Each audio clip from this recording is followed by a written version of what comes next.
Hello and welcome to the Palatine High School baseball field for a regular season match between the Carmel Corsairs and your Palatine Pirates. My name is Luke Jorden on play-by-play. With me is baseball mastermind Emmet Jorden.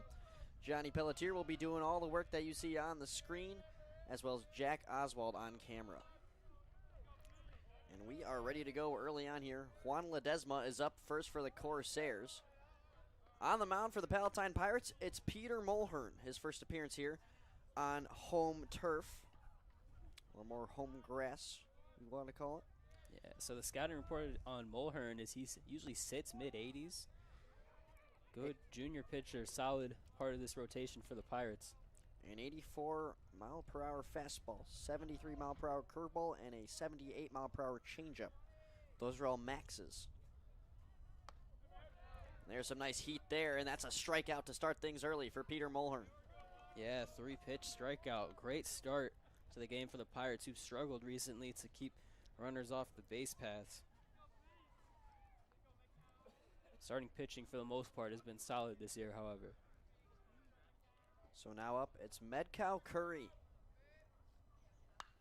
As he sends it very high into the air. This might be playable for Heilman. And it will just fly over the netting.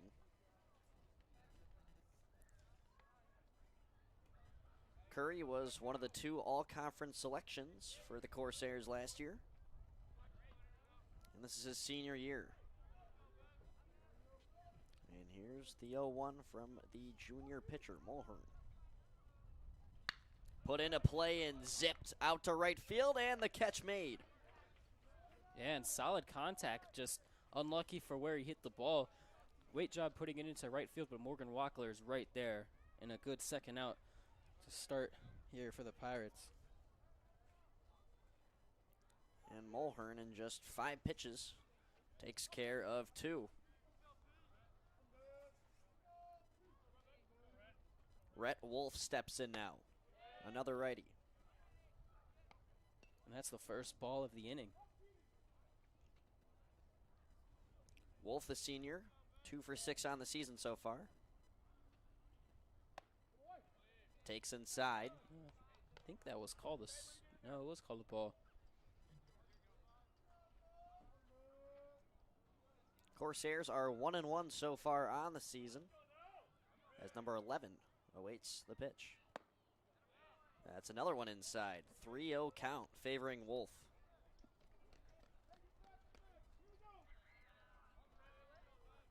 Palatine currently at a 1-3 record. A tough schedule, but looking to get the wins up with a crucial game here. Yep, there's the first one. 2 outs, 3 balls, 1 strike. Mulhern looking to finish the inning on 10 pitches. And he'll do just that, or excuse me. Nope, 3-2 count. little hype there. Full count now. I'm telling the future, you know. You're good, yeah. Hopefully it happens here. That was some gas on that last pitch. Wolf will call for time. In a situation where he could walk here. He's walked once on the season. Here's a full count fire. That is fouled back. Yeah, way to stay alive there. Top of the zone, you know, anything close, you got to swing. That's always the rule. And, you know, this is a momentum pitch here.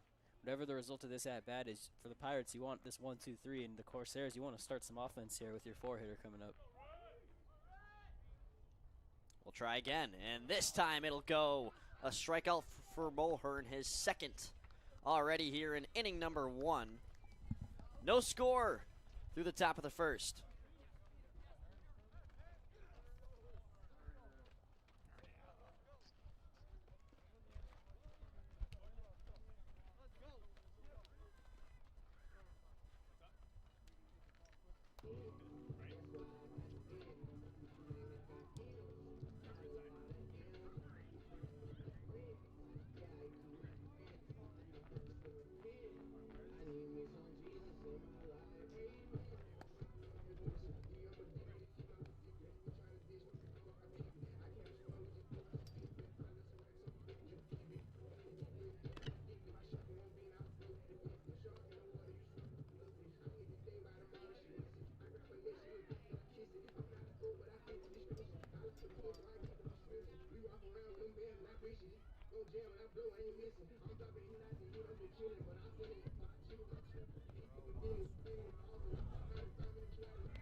Hello and welcome back. Top of the first, done with. Now for the Pirates to get to the batter's box, and it'll start with Carter Monroe making his first appearance at home. He was absent in the game that we broadcasted against Cary Grove. Still recovering from that very lengthy basketball season where the Pirates made it all the way down to Champaign in the 4A Final Four. Fouls off on the first pitch. On the mound is Luke Nickel, the 6', 185 senior, right-handed. He might be a slow pitcher when it comes to velocity, but he has a lot of control. And this one comes right to second.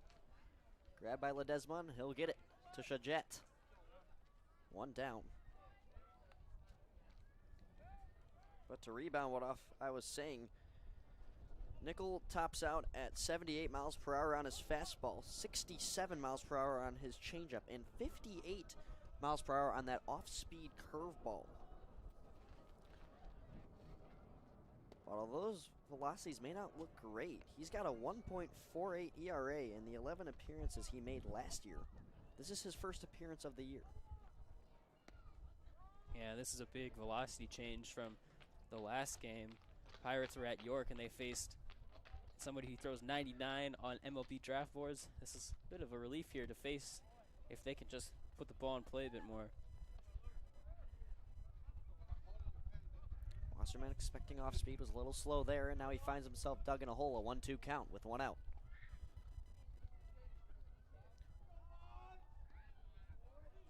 Time called. On deck is the pitcher, Peter Mulhern.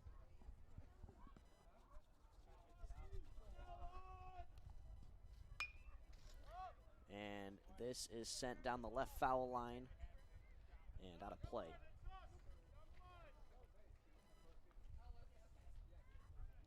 So Wasserman able to stay alive.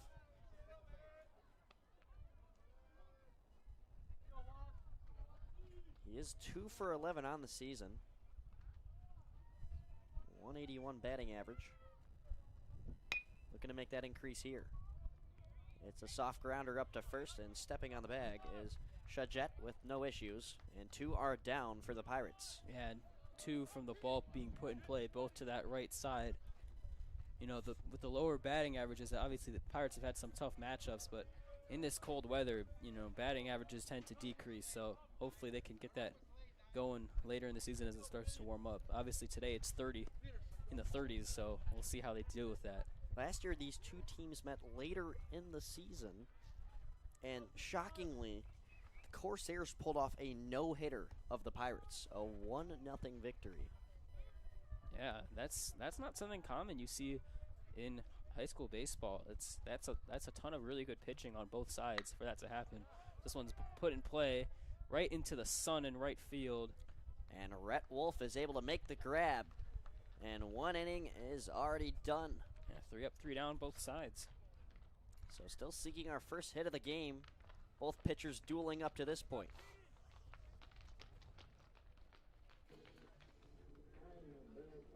Of course, as you guys know, March Madness going on. We've got that in front of us too, so we'll be giving you some tight game updates. Very shocked that Oregon is slapping South Carolina right now. Well, I mean, Oregon's got this really good center that's really, improved a lot down the stretch in this season. I was watching the conference championship game against Colorado, and he was dominant. And I think from what I've seen, South Carolina's having a hard time covering it. So it's 63-50 right now with 9:20 to go in the second half. So we'll see how this result holds. I know Oregon's a popular upset pick. So, yeah, we'll keep you posted. So we have our iPad set up, keeping you informed of the action if you choose to watch our stream. Obviously, March Madness is one of the great times of the year for the sports community, so we appreciate you guys tuning in. Multi-screening is the move. Multi-screening. Got a couple screens in here. And our buddy Bear is at home with 4 TV screens in his basement. Lucky Yes. guy. The college basketball fanatic.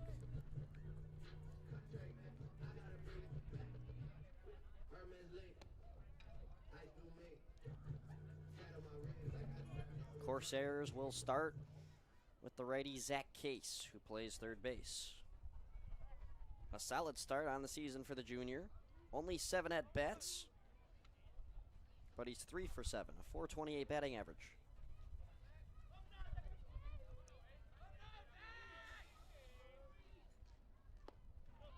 Corsairs in the brown tarps with the pinstriped pants. Palatine debuting their whites for the season at home. Last time we saw them in the gray pinstripes. Top of the second inning here, and Mulhern throws a strike.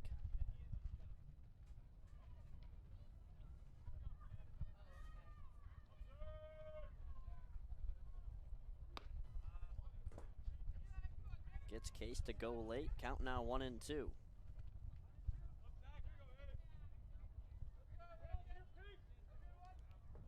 Catching tonight for Palatine is Maddox Heilman. And he'll get that one right in the mitt as Case swings and misses. And Mulhern, 3 strikeouts already. Yeah, 4 up, 4 down. Great start to the game for Mulhern.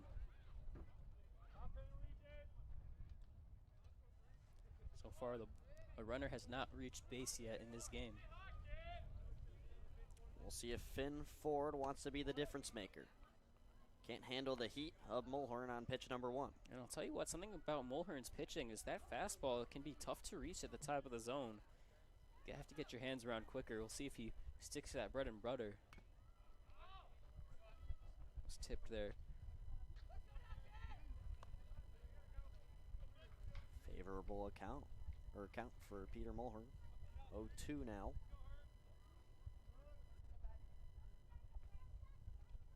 Looking for another strikeout. And that one reaches just outside.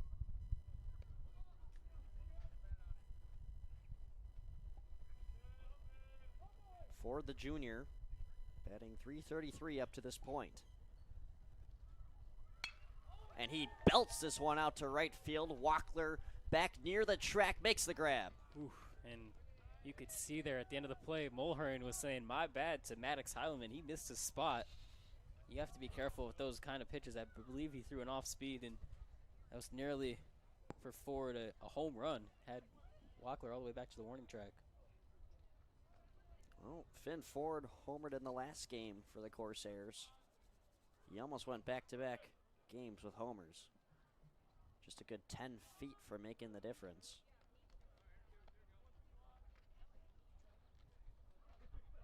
Now up, it's the catcher, Carson Hubert.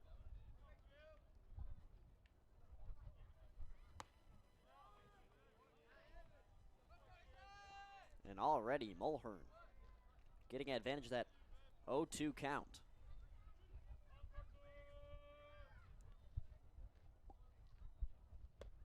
And this one with heat, but not the accuracy. 1-2.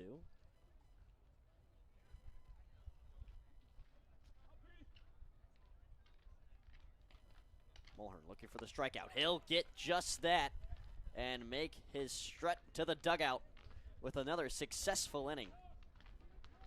4 strikeouts for Peter Mulhern. 24 pitches. Really good start to the game for Mulhern. With this, I mean, Pirates are going to want him to go as long as possible. If he keeps up 12 pitches an inning, he could go until the 6th. And last time the game that we called only went to 6 innings, and who knows if that'll be the case here. Doesn't seem like it so far with the pace of this game. The last game we did against Cary Grove, we had tons and tons of runs in the first 2 innings. Pirates got a sloppy 2 runs to start, and then Cary Grove got 7 sloppy runs. I mean, that whole game was kind of a mess. So that game took a while. Hopefully you get a nice, good 7 innings. Looks like we're in for a pitcher stool.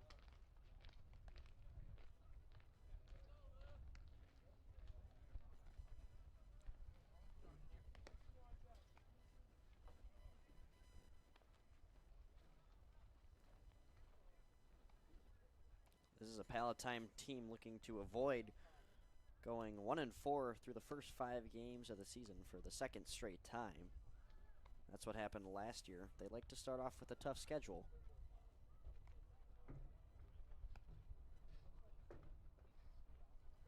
And the Corsairs in game number 3 of the 5-game season opening road trip. They lost to Lakes 13-1.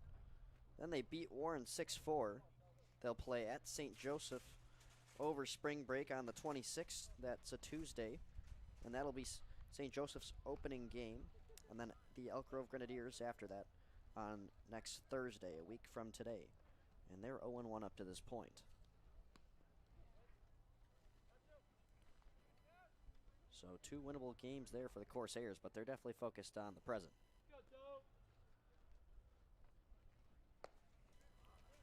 Peterson will make his way to the batter's box. The lefty also a significantly well-played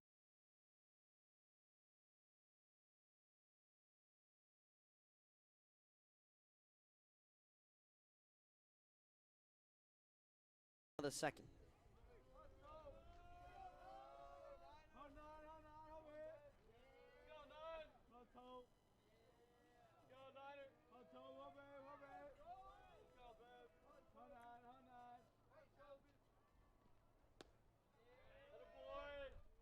Slowing away. Like to see what Toby can do with this velocity here. Definitely on the slower end of pitchers. Toby hitting in the 4 spot can give this ball a ride as he fouls it over our head.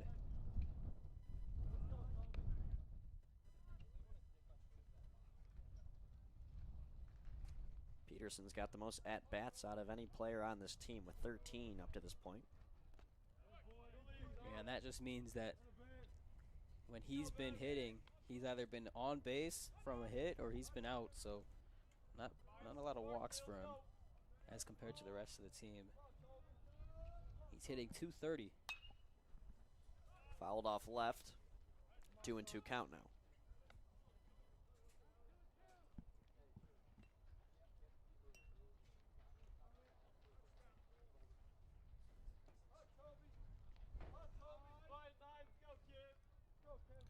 Nickel delivering his 16th pitch of the day.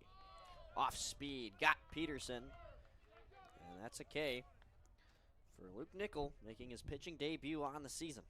And that's some good movement there on that curveball. Got Toby to bite. And just by getting those foul balls on the fastball, he was able to get Toby in a position where he could throw that breaking ball and get the strikeout. So well worked there by Finn.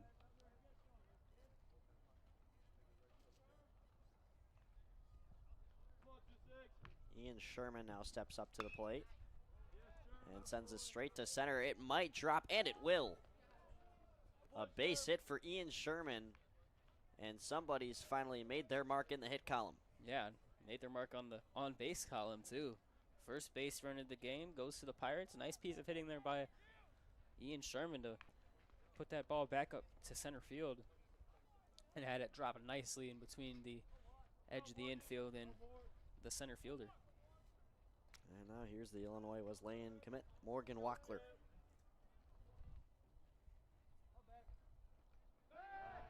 They look back to first, trying to catch Sherman. They don't get him.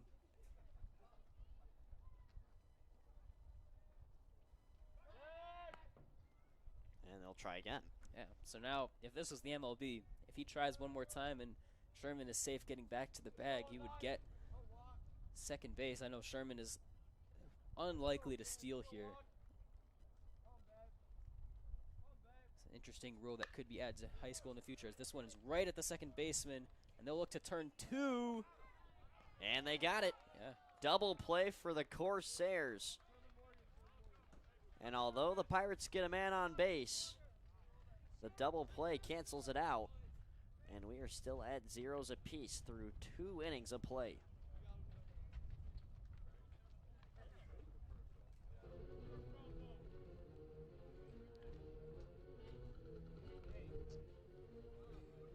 Mulhern will make the trot back out there. 2 innings so far, no hits, no walks, just 4 strikeouts. We've got a plastic bag flying around.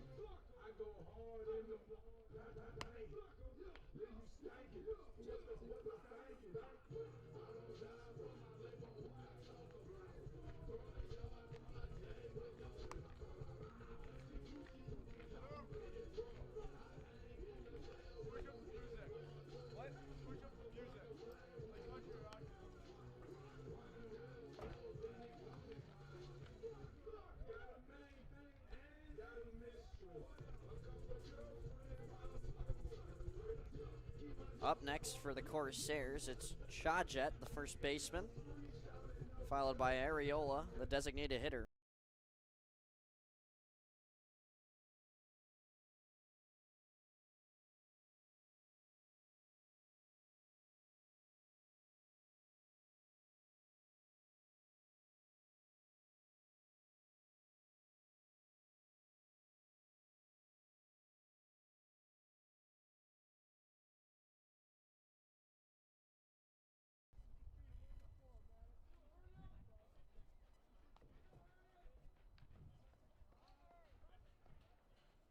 So here's Jacob Chajet, the senior wearing number 23.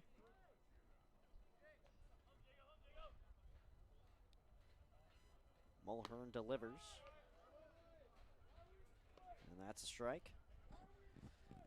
Loving the delayed calls from this ump today. Yeah, it's making it hard to call the game.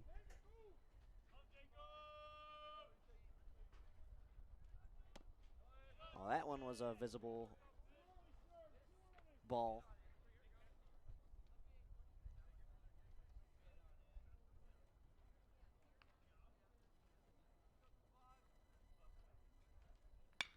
And Chajet rips this through the gap. Wackler's got to hustle to it. And Chajet will stay at first. So, as Palatine gets a hit, the next time the Corsairs are up to bat, they get a hit. And it'll be Luis Ariola up next. First hit that Mulhern has allowed. So through 2 innings, a perfect game. And that's now found its conclusion.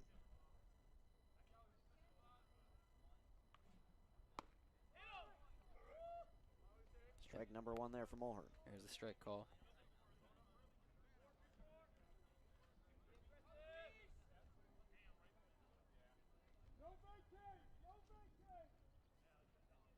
And I feel like, Emmet, you would know better than me. How often do you see a designated hitter in high school?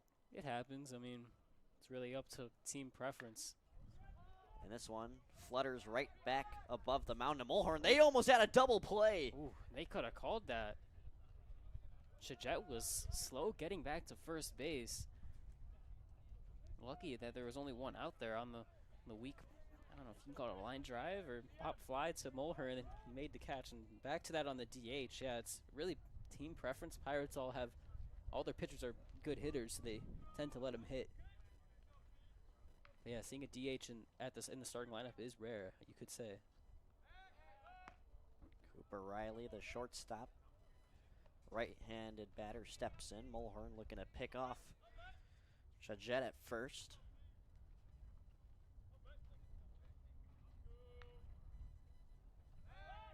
And Mulhern will give us some deja vu. And Jorden with that, lazily getting back to first base on that last play.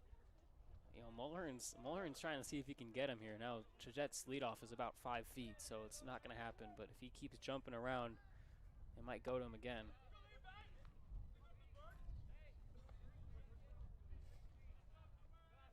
First pitch finally sent in, ball number 1.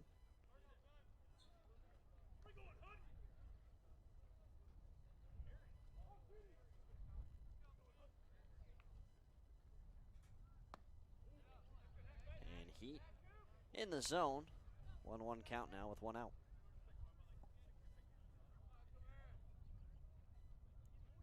Mulhern at 31 pitches through 2.1 innings. He's going to look back again.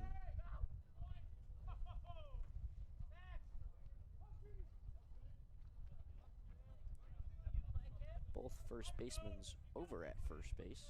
Jorden the runner. Sherman just doing his job. And this is fouled off.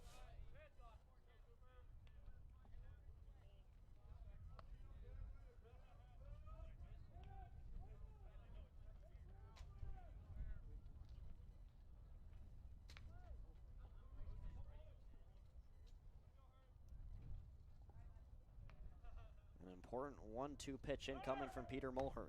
Gets him in a miss. Runner goes to second, and Jorden gets there in time, so Riley is down on strikes, but Jorden now in scoring position. And the strikeout with the swing and miss, when you have the swing, it does technically cover. The term is to cover up for the hitter when you're covering for the runner when you swing. So, Maddox had to wait behind the plate to throw that ball and ended up not getting it at second, but 2 outs, so still productive.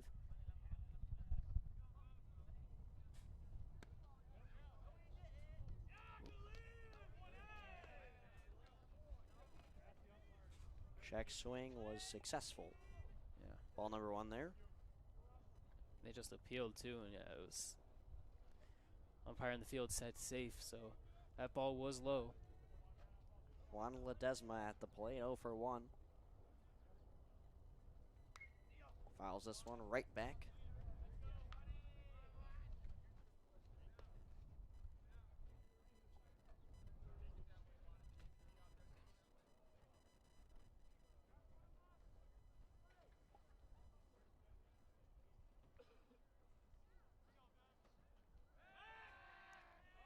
Mulhern watching for second.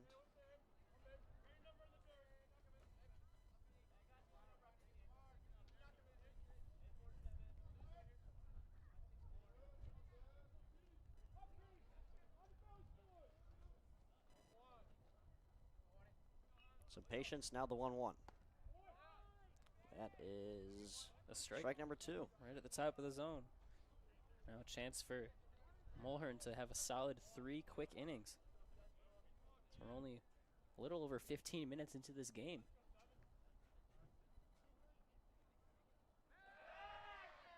Mulhern steps off again. Tried to pick him off 2 times at first base, now trying to get him twice at second base as well. As Jorden's had to be alert. Big 1-2. And there it is, another strikeout for Mulhern.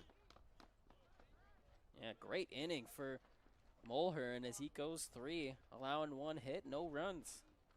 And 6 strikeouts. Still keeping that rate of 66% of his batters getting a K.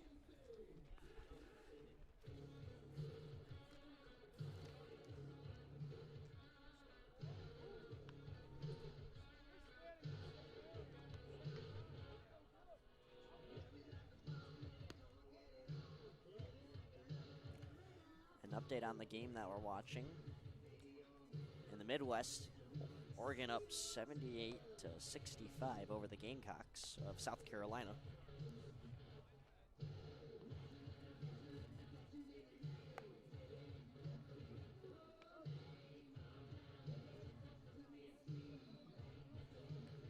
Every battle between these two teams has been particularly close. Carmel's had the end for the last 6 meetings, but all those victories were by 3 or less.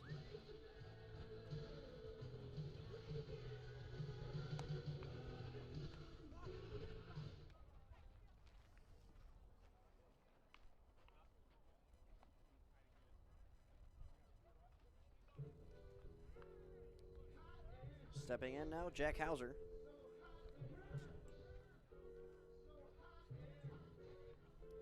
A 10 versus 10 here.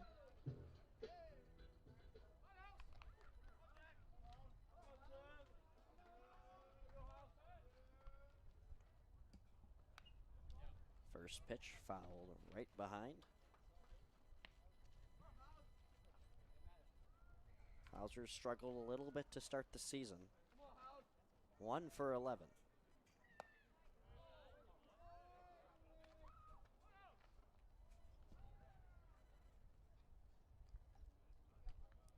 Nickel moving at a fast pace. Here's pitch number 3 of the count. That's low. And the count now 2-1. Yeah, they appealed there. I thought Hauser might have gone around from up here. Late appeal, and I don't know how much the first baseman umpire saw, but regardless, gave him the benefit of the doubt. This one grounded into play. And the play from second to first is bobbled, and he is safe. Great hustle by Hauser. Routine ball to second base. And that's why you always run it out. And the Pirates just stole a hit there. And Ledesma just couldn't corral.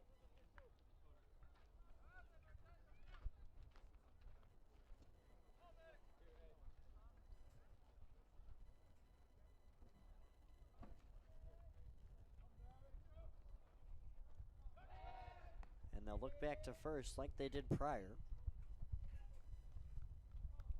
The official ruling there is a single base hit. So no error credited. And it was on the transfer. It looked like it was a little...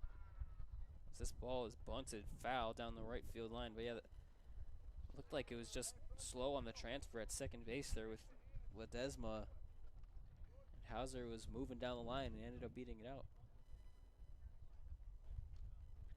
It's the freshman, Maddox Heilman.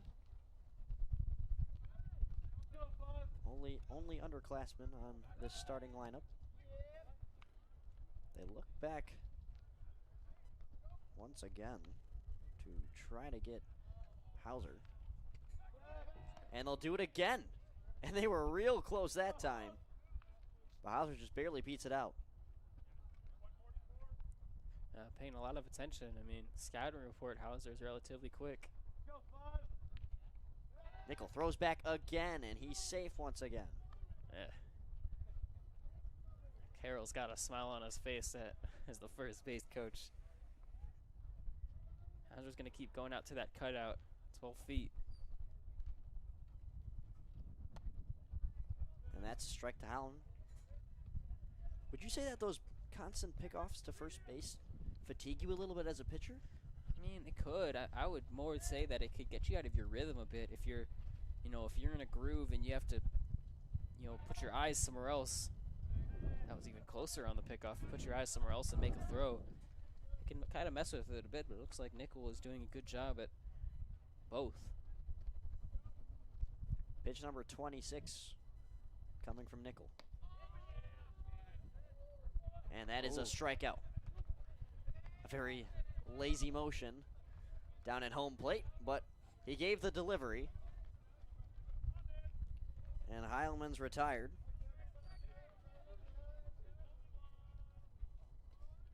So 1 out, man on first. Still seeking our first score of the game. The farthest anybody's got around the bases was Jacob Chajette from the Corsairs, stealing to second. Ooh. And now potentially caught in a pickle here is Hauser, and he'll be out at second. Wow.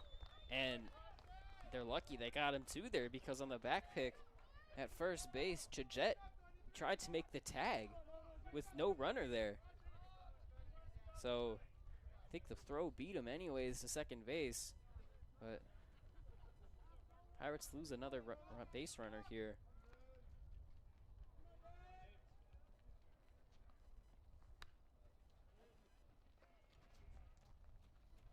Odo fouls that one straight back. Last batter of the order. But Odo's been off to a hot start. Hasn't seen the plate too much. He's got 5 at-bats up to this point, and he's gotten a hit 3 of the times, a .600 average as of right now.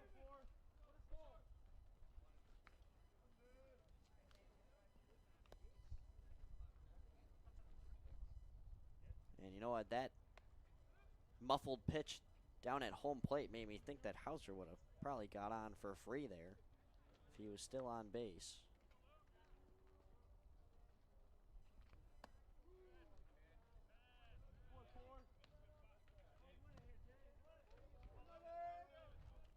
A 2-2 count with 2 outs. Nickel looking to finish the inning here.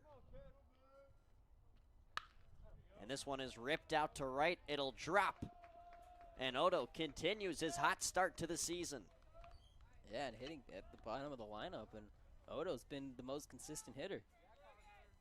Keeps the inning alive, and obviously you'd wish to have Hauser still on the base pass, but regardless, Monroe is now up to the plate. A bit of a 2-out rally in the works potentially for the Pirates. So back to the top of the order for Palatine here in the bottom of the 3rd. They look to try to make that pickoff at first once again. Got to be on your toes. They got a runner earlier in this inning. They're going to try and get another one. Monroe down the left field line, and that one bobbles off the mitt of Zach Case, and now there are 2 runners on with 2 outs. And that's going to be credited as an error. Routine ground ball fielded right on the edge of the grass and the dirt. And Zach Case couldn't deal with it. Now 2 on for Wasserman. 2 juniors on the bags as now the senior Wasserman steps in.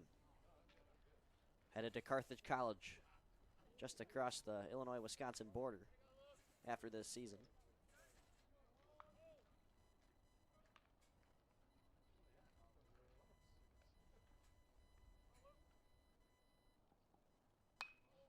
And Wasserman didn't entirely intend to hit that one, but he belted it foul and left.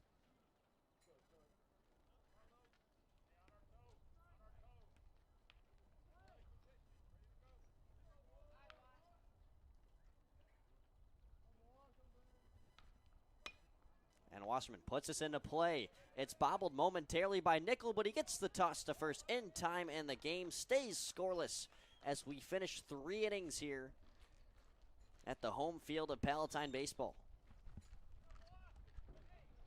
So we'll take a quick break here. Make sure to tune back in a couple minutes. We've got a tight one.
Welcome back. Top of the 4th inning incoming.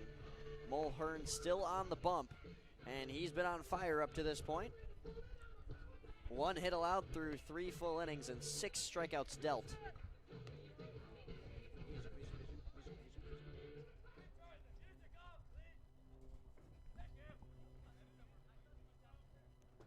Oh, 1 count.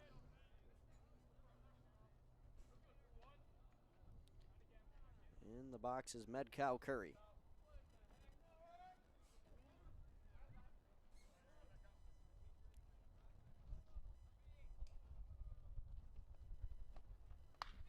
And this one's belted. That hits Odo.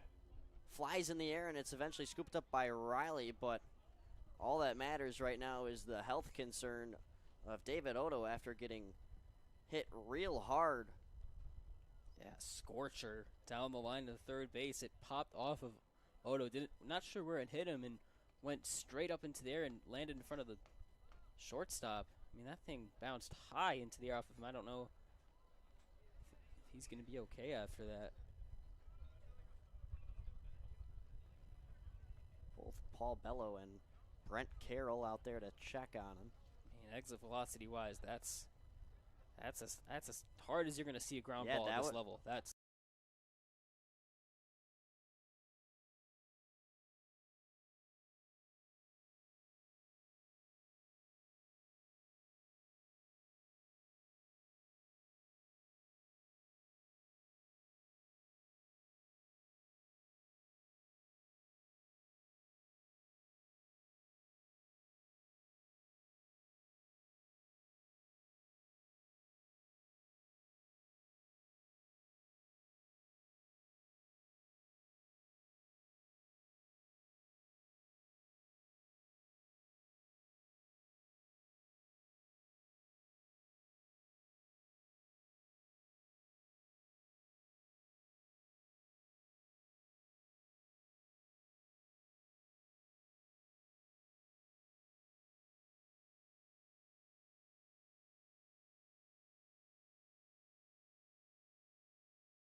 Hello, hello, hello. All right. We are up and alive, apparently. Our power went out, so if you stuck with us, thank you. Jack Oswald was smart enough to fix the power situation up in here. Yeah.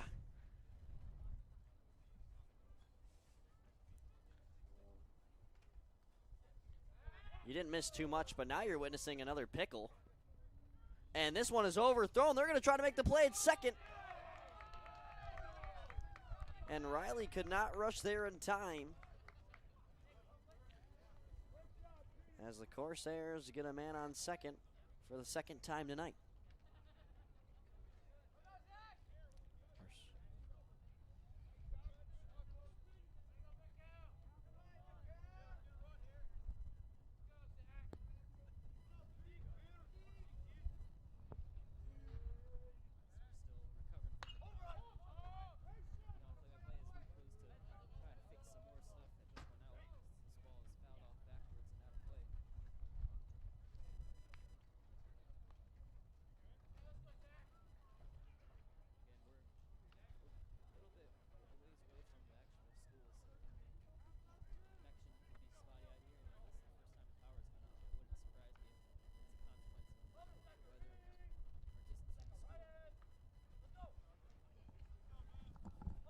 Okay.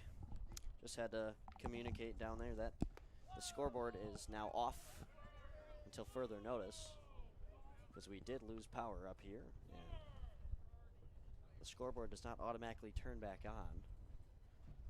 So a hectic scenario, but the show goes on, as Lupe Fiasco would say, and that one goes way out to left. Diving grab made!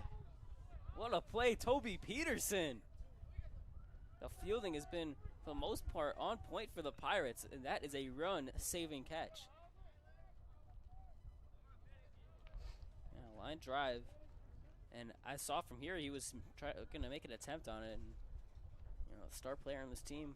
And I don't think that was Peterson, that was Hauser. Hauser's actually in left. Yeah, we had Peterson on our slight mix-up on our sheet down here. Yeah, great play by Jack Hauser. And this one is foul. Yeah, just barely. Yeah, chopped it off the plate, but as soon as that crosses into foul territory, he has to blow that one dead. A little mix-up in the outfield compared to prior. We expected Peterson at left, Sean at center, and Hauser at right. Instead it's Hauser at left, Wasserman at center, Wackler at right. And this one is a base hit. Runner will score for the Corsairs. The throw not in time. And also wild as it gets by Heilman. Runner going to third. Oh no. And he might go home. Almost a little league homer. And Finn Ford, who had 7 total bases in his recent game, a home run and a triple. That's a single and an error and an error. Yeah. That ball should have been cut off in the infield. No reason for that to continue home. Luke already had made the call that a runner would score. No chance on that. Was a bloop single into right field, or left field, excuse me. And Pirates should have really, just bit the bullet there. Instead, ball gets away twice and leads to 2 bases. And this goes wild. Ford racing into home. He's there in time. Yikes. Corsairs now lead 2-0. Yeah, 3 pitches and 2 runs from a runner on, just 1 runner on base. Just not a good sequence there for the Pirates.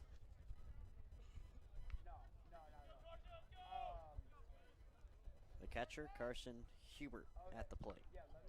He checks his swing, and that'll be rolled a strike. Mulhern now surpassing 50 pitches. Do you think this will be the last inning we'll see Mulhern?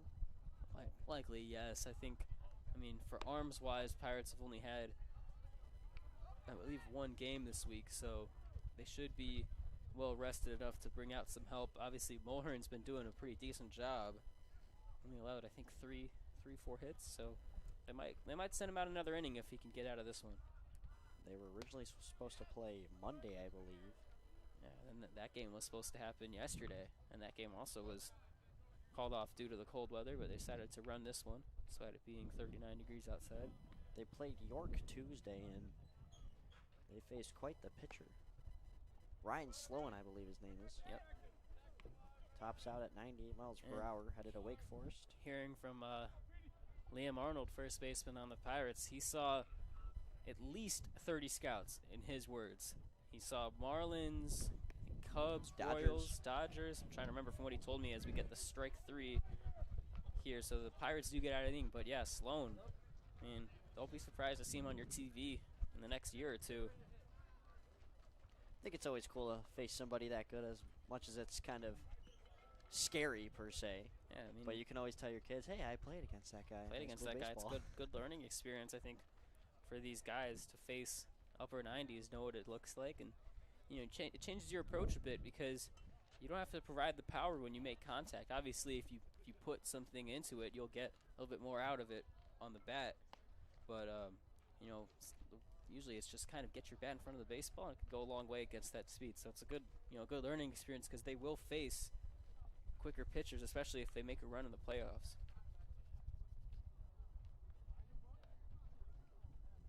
And Coach Beller gathering the team together for a talk. Not your typical mid-inning ritual.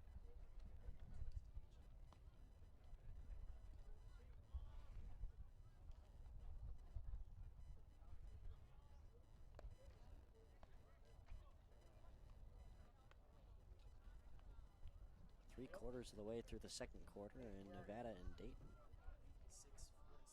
Nevada leads. I believe Oregon is, if that game hasn't already ended, is up a lot. Yeah, I believe that game did end, and Oregon moves on. So 11-6 upset. Johnny in Luke, did you call that? shambles. I did not call that, but I didn't have South Carolina going far, thankfully. That's the first big win of the day for me. It gives me a sigh of relief that Big John over here had him going to the Final Four, and I had him just winning one round. So it stings, but it's more of a baby bee sting and not a hornet sting, like it is for Johnny over there. So yeah. So that's a really good line. I like that. Well, I'm scared of bees, so Scared of bees. that's where I get that Whatever from. works, works. Scoreboard's back on, so thankfully we have some life over there. I feel like everybody's looking up at us. I don't like it. And so Emmet tried to play music, but that also cut out the music in the scenario when it all fell apart. So you'll have to play old-fashioned. No I guess. Bluetooth, unfortunately, even through our sound system. It's Mulhern at the plate as the pitchers duel with each other.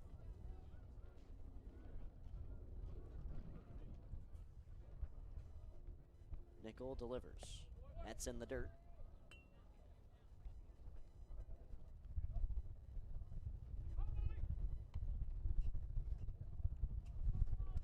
Mulhern's 0 for 1 up to this point. 2 for 11 total coming into this one. He sends this one deep out to right center, but it is playable. Backpedaling at it now, and making the grab is Rhett Wolf. Yeah, tough grab in the sun again. You readjusted 3-4 times. Lucky there's literally no wind right now. I mean, how rare do we see that at this time of the year? No wind. Just for the baseball game, I've always heard Bello talk about, you got to prepare for those March and April games with this wind. We certainly had it last time we were here, but today, I mean, it's actually quite nice under the sun. First pitch way wild. Palatine has struggled against this competition. In the last 2 games, they've only scored 1 run, and that run was batted in by Ian Sherman. They lost 2-1 to Hinsdale Central and then lost 7-0 to York. But it wasn't just that Wake Forest commit that handled all the business. He only pitched 2 innings, and the bullpen for the Dukes was incredible as well, holding Palatine to 1 hit, a handful of walks. And now Peterson dribbles this down right. It's scooped up by Nickel, and he'll make the toss to Chajette in time. Yeah, and the Pirates have done a good job at putting the ball in play. They've just put the ball in play at fielders. I mean, some solid contact, some good, ground balls with 2 strikes to the right side, and they've just gotten unlucky with where the balls ended up at some of the exit velocities on these, making it easier for the fielders to make a play. I mean, that's really been the difference so far in the game, considering both teams have the same amount of hits. Nickel has had to rely on his fielders a little bit more than Peter Mulhern has. He's got 2 strikeouts up to this point through the 3.2 innings that he's pitched. Here's Sherman. 1 for 1 already, looking to go 2 for 2 here. It'll be a tough play, and it's made in time. What a play out from second by Juan Ledesma. Yeah, slow chopper right to second base, and they still get the out. Impressive play right there. So Nickel able to finish the inning on 44 pitches.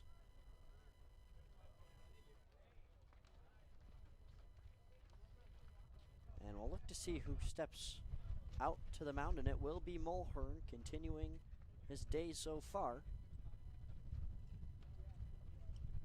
4 innings pitched.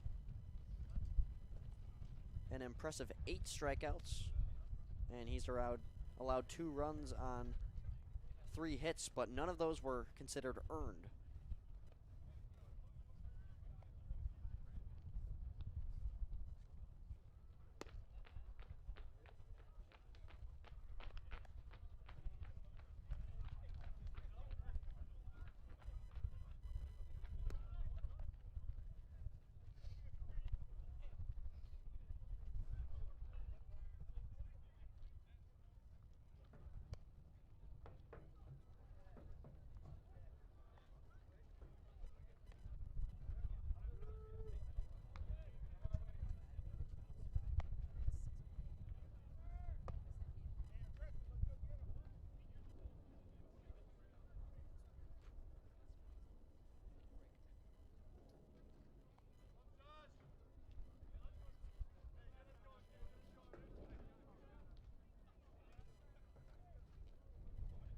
We're just about ready to go here.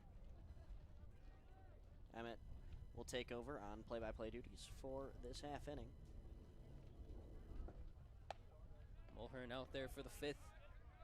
Good start for him today so far. Only allowed 3 hits through 4 innings. In the mid-50s in pitches, so this will likely be his last. Misses inside. We've seen very few pitches from Mulhern happen to fall inside. He's been picking the zone just about every pitch. Yeah, good plate presence so far for him. Or mound presence. This one misses high, 2-1.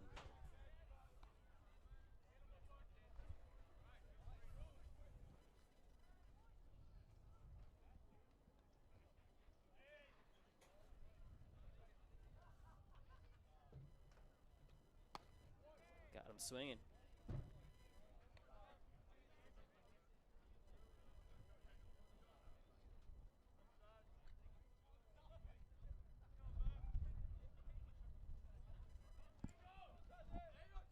And here's the 2-2. This is low and away.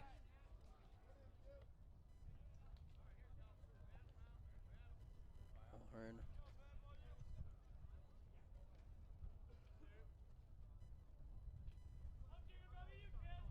8 strikeouts on the day. Walk here. Was almost 9 there, but you could tell he's starting to lose his command very slowly. I mean, that's the first walk we've seen from Mulhern up to this point. And I'm looking hopefully he can finish out this inning. looking for some action in the pen. Nothing yet, so Yeah.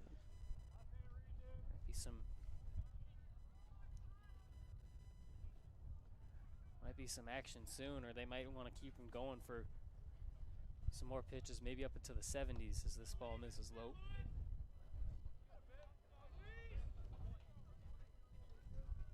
As for a March Madness update, Nevada and Dayton is the game to watch with 3:30 to go. Nevada was up a lot, up around 10, and now it's 56-52. That game is on TBS. We'll keep you guys posted if you would like it. And that's another pitch there from Mulhern that's gotten a little bit wild.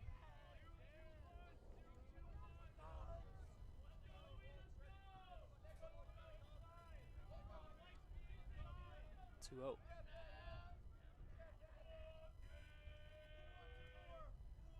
Chijet on first, and this one misses high again.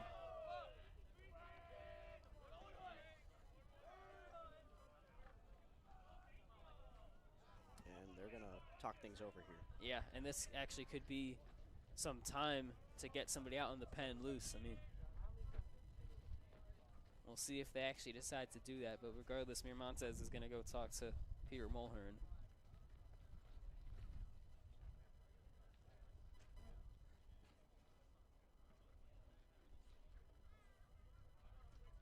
Still nobody over there. I think they want to keep Mulhern in there as long as possible.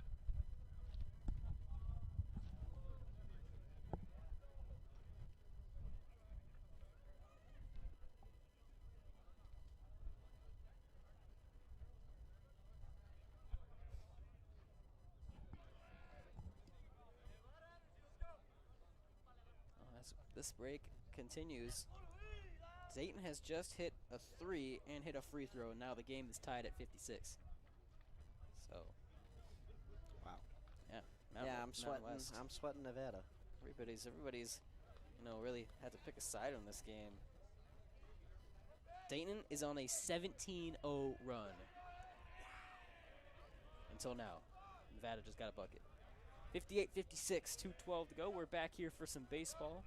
We'll keep you commentated on that game because that is what is in front of your eyes. 3-0 from Mulhern. Strike. That's good to see as the first impression coming out of that timeout, that's for sure.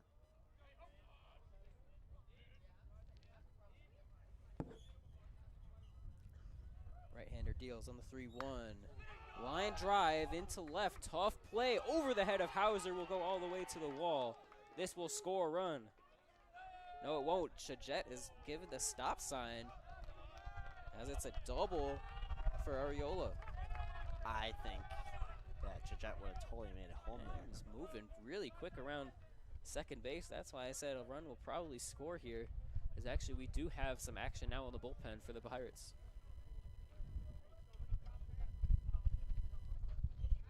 Dayton has now taken the lead, 59-58.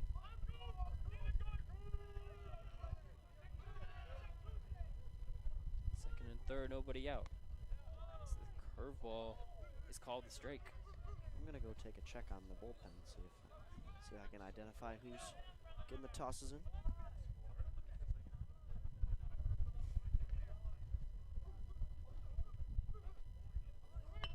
And this is a bunt down the right field line, perfectly placed, and the Pirates will have no play.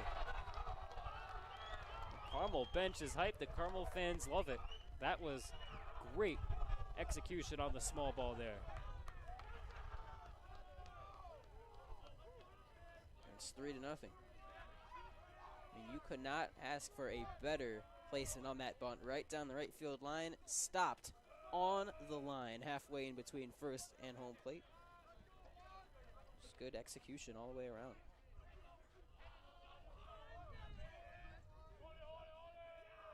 I think that's Anthony Curry who's in the pen. Number 24. Or sorry. That was the one who was. Let's see. Number. Jack Rewe is the one who is in the pen. Right? 18, the sophomore. Yes. Yeah. I was thinking of the other pitcher that is over there from the freshman game. Yes. Also sharing the bump. Yeah, Curry is a freshman, so I mean there is Maddox Highlandman up here, but I'd be a little shocked if he was up at this level so quickly, as we got a fake to third, fake to first, and nothing doing there. Trying to get two birds with one stone there. Well, it's more pick whatever bird looks the most appetizing, if that's how you describe that. Yeah, it's a good description. So this time they do go to first, and safe there.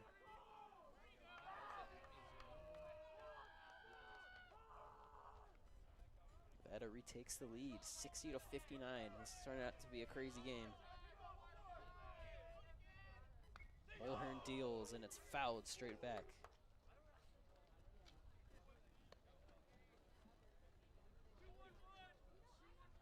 Well, obviously, Mulhern's trying to work for a strikeout here because you don't want any ball in play whatsoever.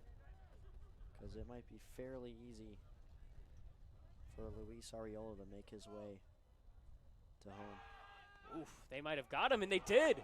No slide at first, and the pickoff from Mulhern retires Riley. That's a big first out.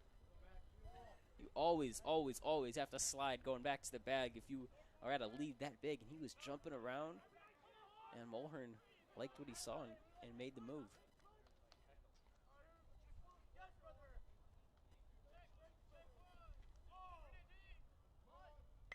Another bunt, this one with much more pace, and Mulhern ends up making the play, and no runs scored. It had too much pace on it, where despite the bobble, Arriola on third base did not commit home, and the Pirates just got 2 outs and 2 pitches. Yeah, that was beautifully executed there by Peter Mulhern. And that gets rid of the sac fly chance. But he's got a challenge to face with 2 outs here. All conference recognition as a junior, Medcal Curry. Still swinging this on strike number 1.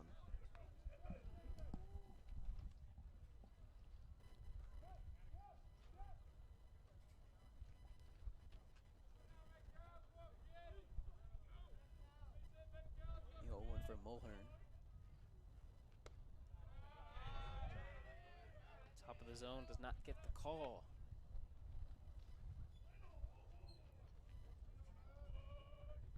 Every pitch is twice as crucial as your typical at-bat here. Really trying to get into that pitcher's count early on. Popped straight up into the air, playable for Riley or for Monroe, and he drops it. On 2 outs, a chance to get out of the inning, and instead the runner scores.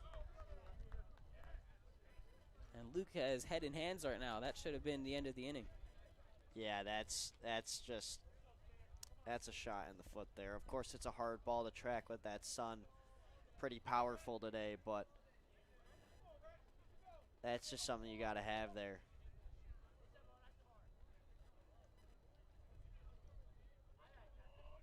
I could care less about the guy that made his way to first, Curry, but more so Areola making it to home, and now this is a 4-0 ball game. This pitch is swung on and missed. Update from the Dayton, Nevada game.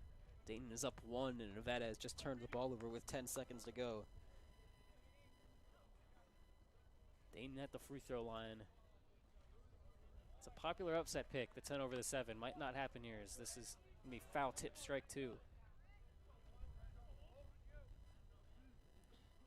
Let's just get the strike here, get out number 3, and try to regenerate come next inning.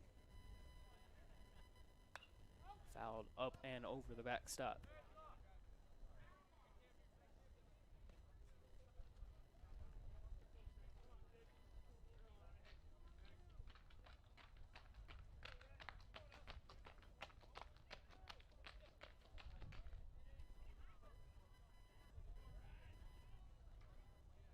Pickoff move to first, and he's safe.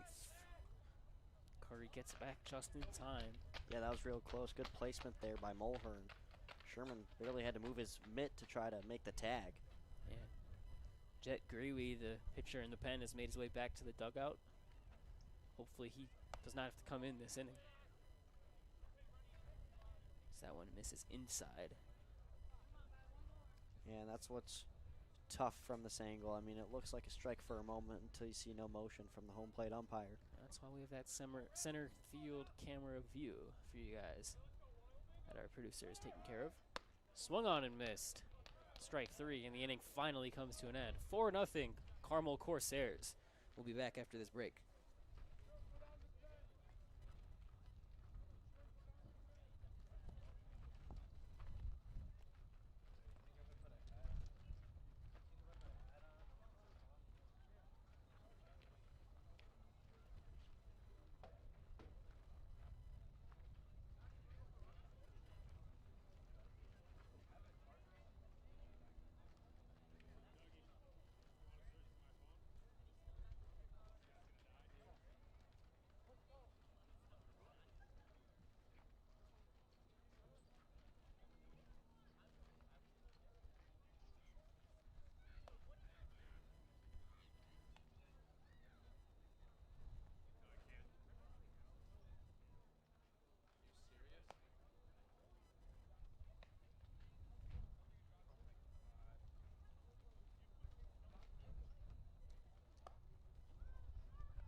Hello and welcome back. Wackler is at the plate for the Pirates. Still pitching is Luke Nickel, showing some endurance in his debut. We're yet to see a pitching change in the entirety of this game, and it's moved pretty fast. Just over an hour here, and we found ourselves in the bottom of the 5th. Wackler right down the left foul line. It is a fair ball. Wackler rounds first, and he's stuck in the middle between first and second. Has to make it back to first in time, and he'll do just that. So the Illinois Wesleyan commit finding his groove.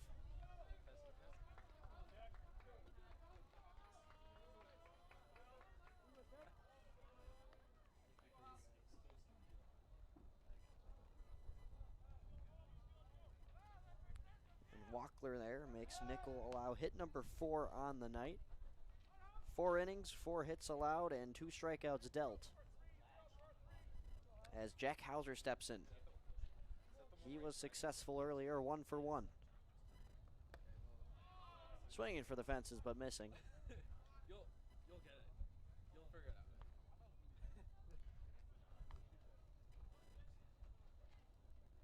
out. Action going on in the visitors' bullpen. Can't tell a number from here. It is a single-digit number.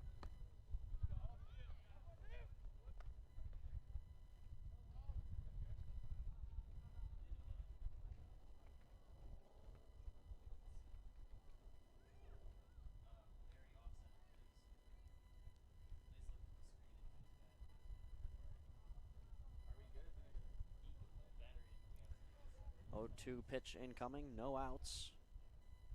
Walkler on first. This is sent right down the right foul line, and able to grasp it after a quick bobble is Jacob Chagette. And with 1 out, the Pirates do have a runner in scoring position, and it'll be up to freshman Maddox Heilman trying to drive one in here.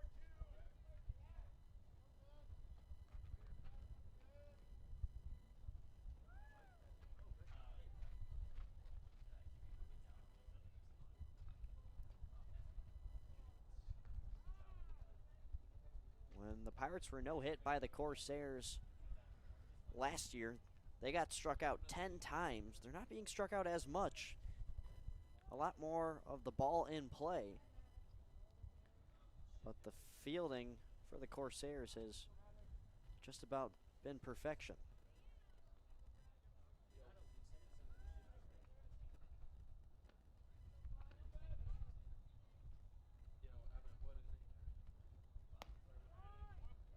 Heilman takes strike number 1.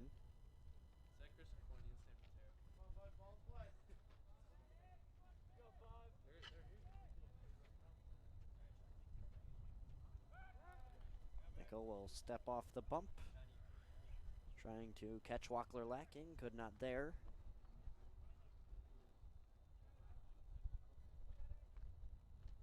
And Nickel, after a long stare at Walkler, will finally deliver. Down in the dirt, got Heilman to swing and a head shake from Maddox, as he was not expecting that.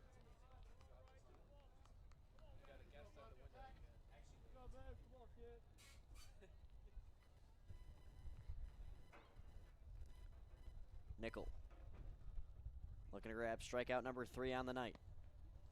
And that is just too low. Just below the knees of Heilman. 1-2 count. Luke Nickel at 53 pitches through 4.1 innings. This is high out to right. Playable, but it'll drop actually. Misread out in right field. Walkler makes his way to third, and there are now runners on the corners with 1 out.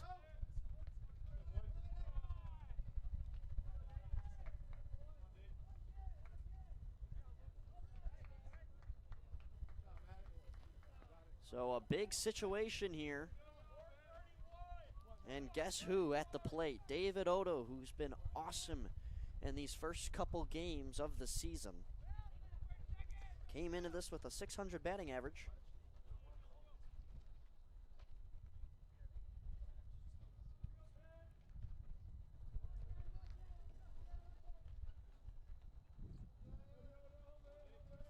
Odo steps in, righty on righty. Looking to make the pickoff at first, but the accuracy on the throw a little bit too low. And now after Emmet dealing with some technical complications. Yep, just changing the battery. We're back here. You joined at the right time. A moment. Well, I've been watching. Oh yeah, you've been watching, but to have you on the mic here, crucial moment, is important.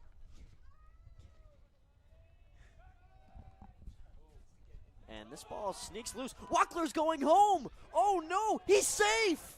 Wow. Throw beat him, but the catcher had to make the turn, and Walkler snuck in the back door. Pirates are on the board. And it looked like for sure Walkler was going to be tagged out a sigh of relief up here, especially Yeah. from me who screamed out, "Oh no!" Oh no! Oh yes!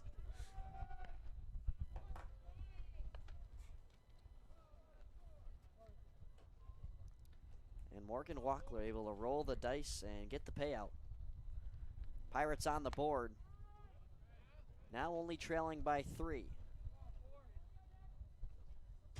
One step at a time. Only the bottom of the 5th. And with the rate of this game, we could see 7 innings. Go to first again.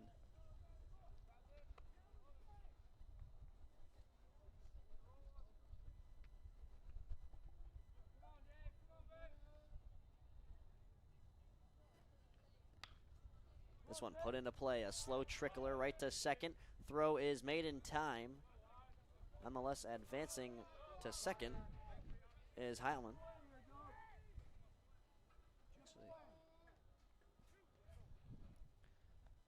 Still no removal from the bullpen. I think they expect Luke Nickel to close out this inning. I think Jet Grewe is pinch running for Heileman, who is the catcher. What you are allowed to do. I thought I saw him run down there. Well, when I was off the mic, but I believe that's him at second base. I think you're right. I see, yep, 1-8. That's Jet Grewe. Good catch there. So Heilman was one who got on base, but For the Pirates, pitching-wise, Ian Sherman was seen warming up in the bullpen. Grewe's got to be cautious, but he's able to get his hand tapped on second base before receiving the tag. Carmel's pick happy. I don't know if it's that they think the Pirates take massive leads or this is just their play style.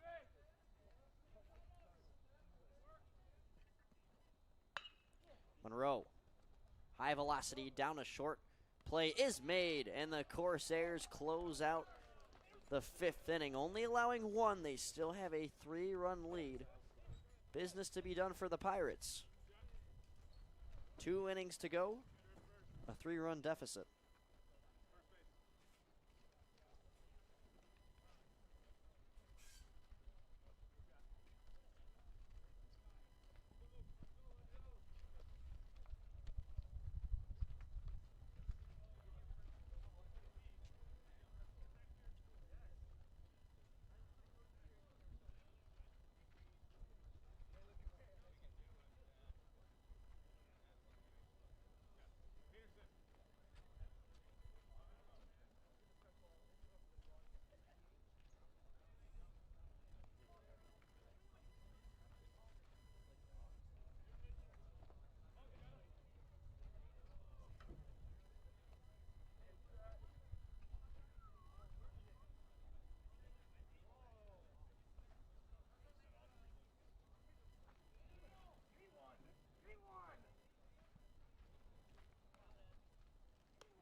You guys have practice?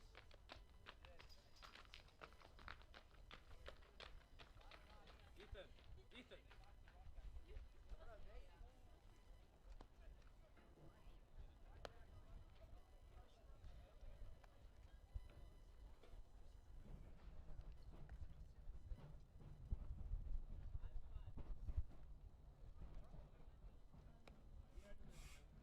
6th inning, just about ready to get started. Sun's still nice and high, 6 p.m. exactly on this Thursday night. One more day for all these athletes and students here at Palatine until spring break. And Pirates are going somewhere for spring break this year. Alabama. They'll be playing in Birmingham for a spring break tournament against some good schools from the southeast, the south. Obviously, we will not be traveling to Birmingham to show you guys those games, but there's a chance you could find a live stream for it somewhere. Well, we'll find something for you if we can. You can always check our updates on PHS_PTV on Instagram. Jack Grewe is now pitching for the Pirates, and here comes the inaugural pitch on the batter, Zach Case. And an impressive first impression. Strike number 1. Grewe, also a football player, only a sophomore.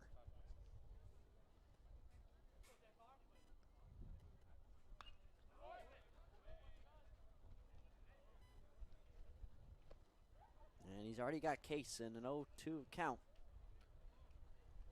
Case up to this point 0 for 2.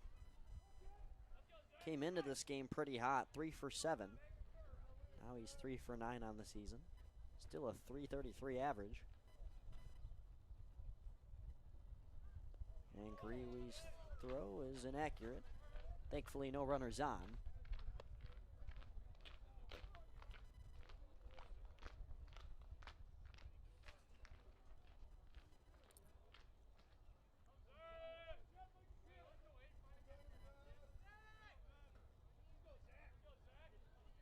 Greeley looking for his first K.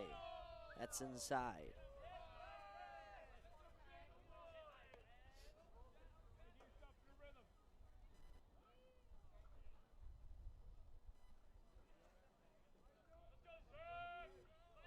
Two balls, 2 strikes. Gets his sign, and Grewe delivers. Sent very high in the air, and it will not be playable over the backstop. Both teams looking for their second win of the season. Corsairs with a favorable 3-run lead.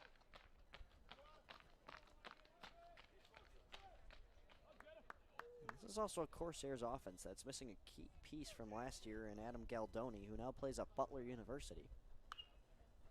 Galdoni's stats from last year: batted .412, had a .524 on-base percentage, 3 home runs, 35 hits, and 25 RBIs. All led the team in those categories. Yeah, sounds like some D1 stats right there.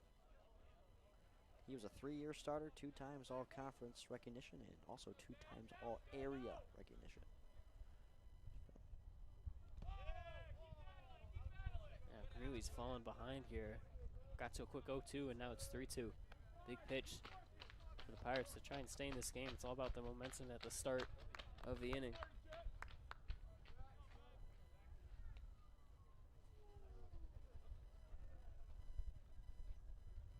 Full count delivery. Put into play, and that looks like it will drop. No, it won't. Caught out and right by Morgan Walkler. An illusion from up here in the press box. He's had his hands full today and running in, charging in on that sun. Tough to see, makes the play. So Grewe, a sigh of relief after a 8-pitch count.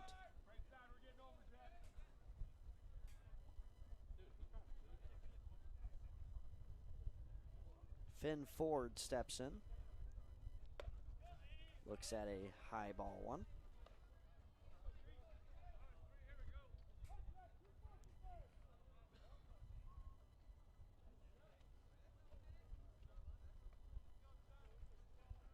Ford, in his last at-bat, reached to third on an error. It was ruled a single.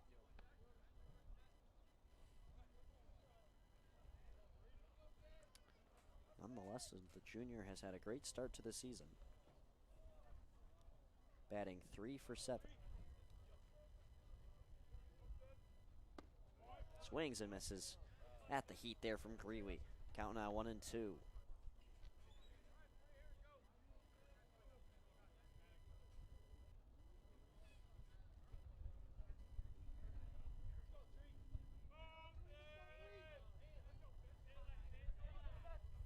Here's Grewe looking for the K. Gets it there. Nice pitch, low and away, got the chase.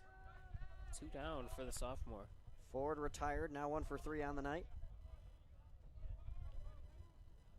2 outs, no men on, as the catcher, Carson Hubert, steps into the batter's box. Righty on righty here. As Greeley's pitch is belted out to left, this will be at least a double. Hubert racing around first. Stand up, 2-base hit. Yeah, nice rope down the left field line. And again, the exit velocity that we've seen earlier at this game, that ball, luckily for Odo, avoided hitting him, but not luckily for the Pirates, ended up being a double down the line.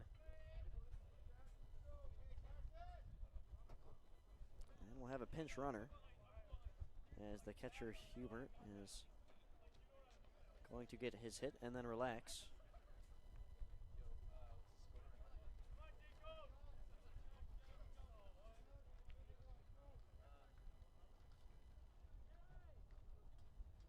That's Dante Wade that is pinch running.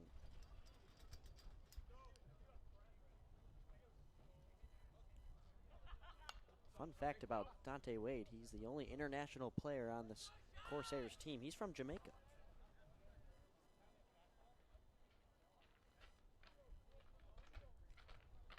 The rest of the players on Carmel, all from Illinois except for Andrew Schmitz, who's from Pleasant Prairie, Wisconsin. 0-1 here to Chajette, the first baseman. Make that one apiece.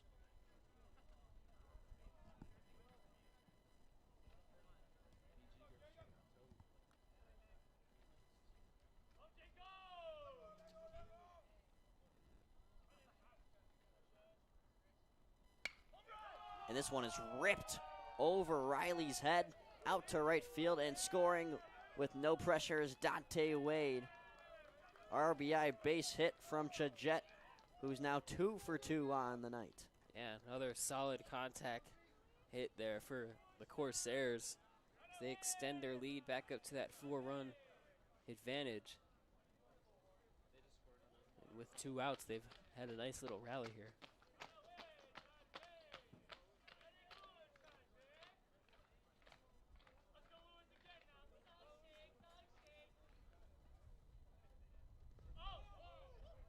Pick there. Yeah. Heilman backhanded, going away from him where he was already at.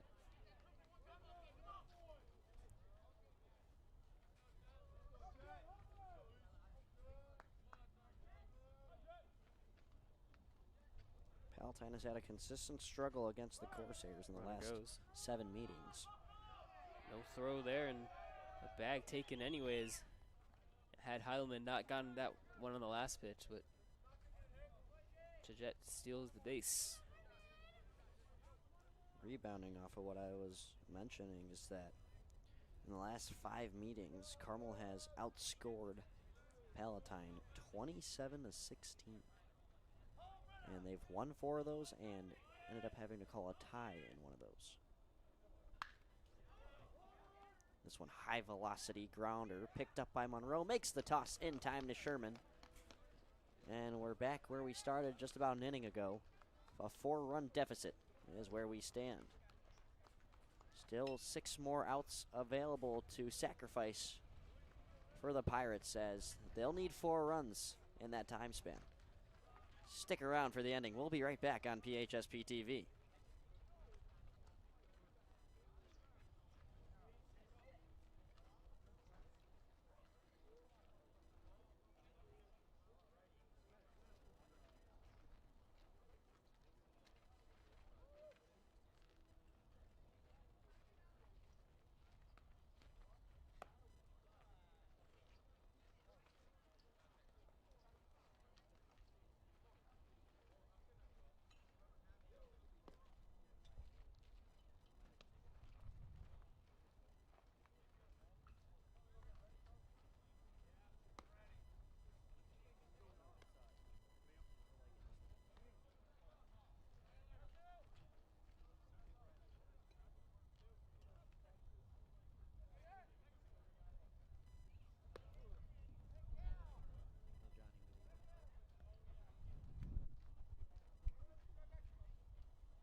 Here we go, bottom of the 6th inning, 5-1 lead for Carmel. Nickel still pitching for the Corsairs. Showing bunt is Wasserman, and he'll just miss on the first pitch there.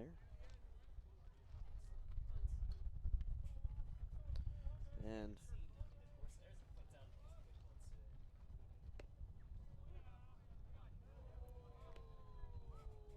as we get close to the ending of this game, do you think that Luke Nickel will be able to pull off a perfect game? He's still got 2 innings to pitch. Or complete game. We're tired up here.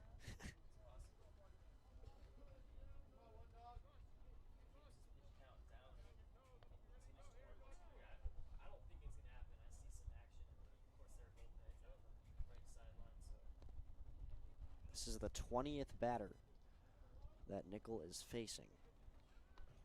Up to 62 pitches after that delivery right there.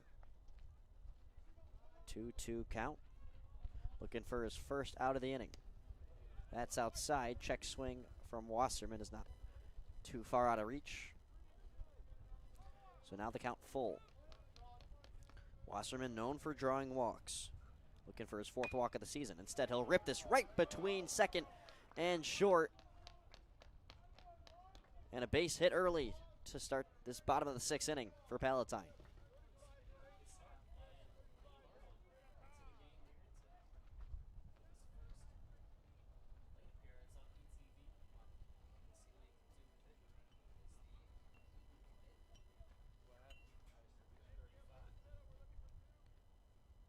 Yeah, one of the 3 official commits on this team. Some other juniors on this team will also be making some commitments come in the next year or so.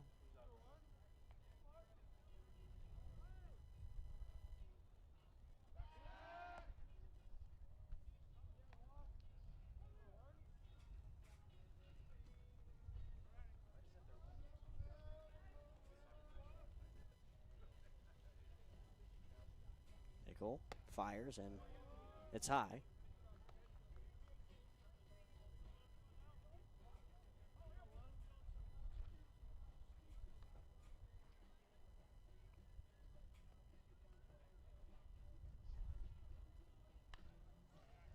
If you're hearing some music in the sound mic over here, it just happens to be the girls lacrosse game that's going on behind us.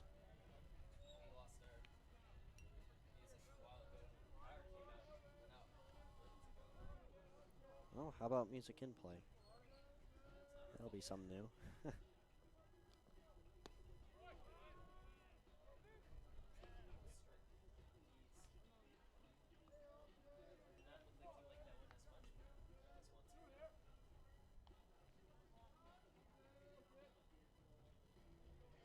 And softball would have been playing on that field over there as well.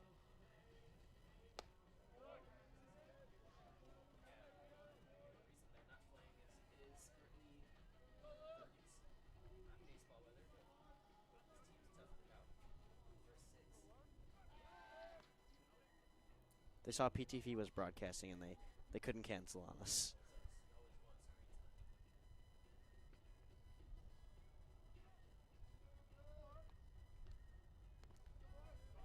Arnold takes, that's in the dirt, and stealing for second is Wasserman. Leaping attempt to snatch that out of the air by Ledesma.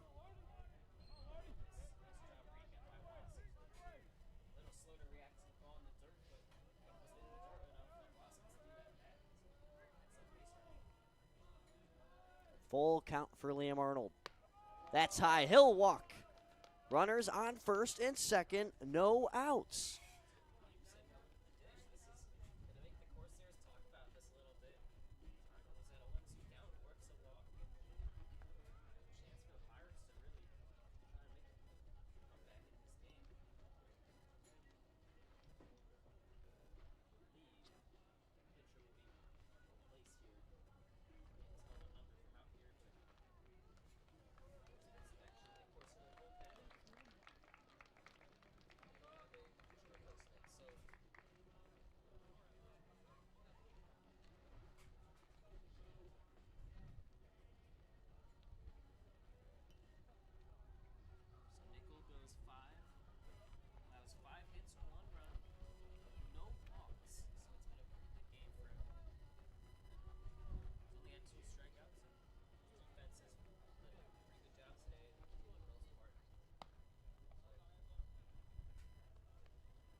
on the bump. That is Luis Ariola, who was DHing just moments ago.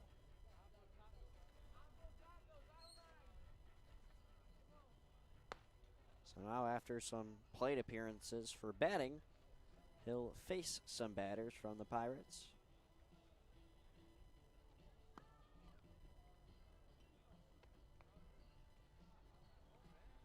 A 4-run lead, but you still got to be careful.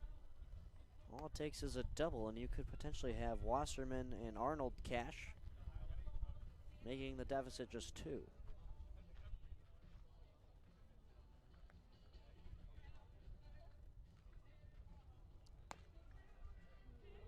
Toby Peterson will be up in the batter's box, as we mentioned. He's 0 for 2 up to this point.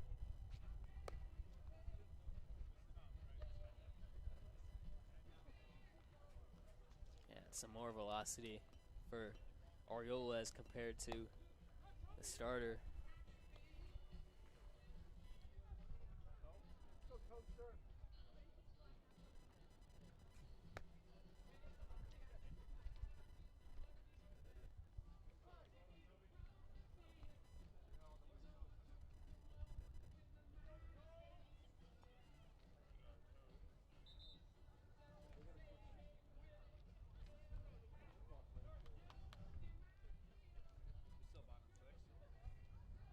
Ariola maxes out at an 83-mile-per-hour fastball, 75-mile-per-hour changeup, 75-mile-per-hour curveball, and he's also got a slider in his arsenal as well that maxes out at 76 miles per hour. A lot of spin rate on that too.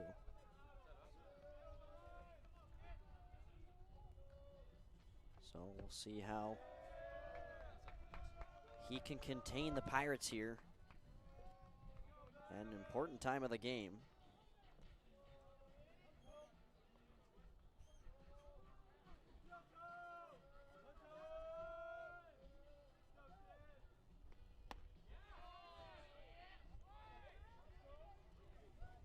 One count as Peterson takes a strike.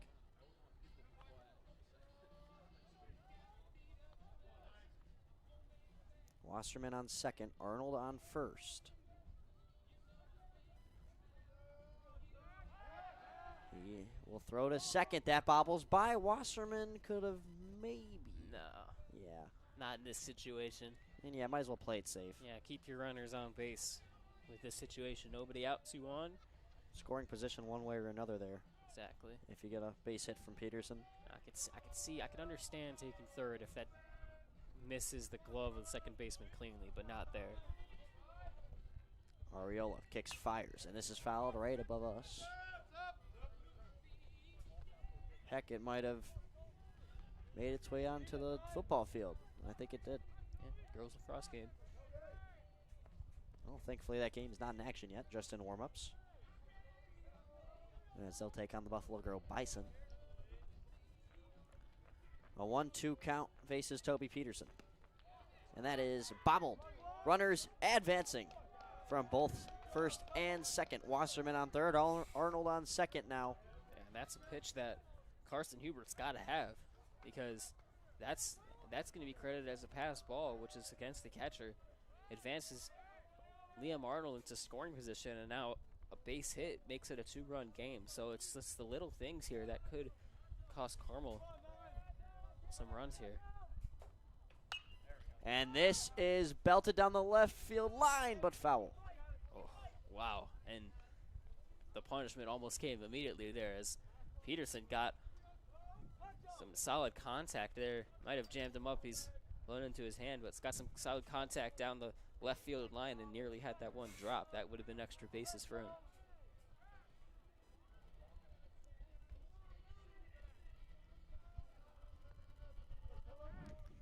Two count, no outs. Still a crucial at-bat here for Peterson.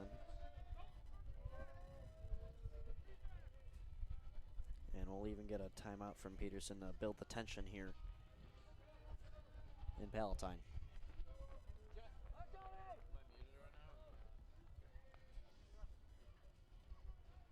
Here's the 2-2. That is outside, and the count is full. One more ball, and the bases could be loaded for Ian Sherman, who's on deck. Wow, and again, that's Hubert struggling to hold on to that pitch. I mean, it's probably out of the zone, but if he can make that presentable to the umpire to call, potentially gets the strike. Instead, 3-0 to the hitter you don't want to be 3-0 against. And this is high and foul, out of play. 3-2, excuse me, but even still. So Peterson stays alive.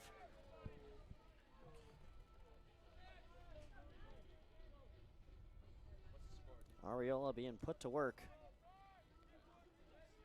on the 7-pitch count now.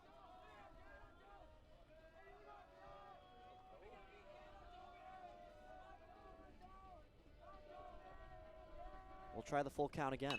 This is in play. It's zipped right in the gap. It'll bounce to Ford, who bobbles it. 2 runs will score guaranteed. And Peterson cuts the deficit in half. Yeah, that 3-2 pitch, and I was saying incorrectly the first time, but correctly the second time. That is not the guy you want to be 3-2 against. Peterson smacks it the other way, and 2 score just like that. And now Sherman, the game-tying run, steps up to the plate. Palatine achieves their first multi-run inning of the day, scoring their 3 runs in the last 2 innings. 1 in the 5th and now 2 currently as they look to Peterson to try to pick him off. And I wouldn't be surprised if they potentially send Peterson. I mean, with the catchers dealing with these pitches, he might get a chance to go to second anyways. As this ball is put into play, a chopper towards second base. Hard to Tough grab. up. And Sherman gets on. 2 men on, and Morgan Wackler, the lefty, will step up. Wow, Hayden Martinson had it right in front of him. And it just takes a tough hop.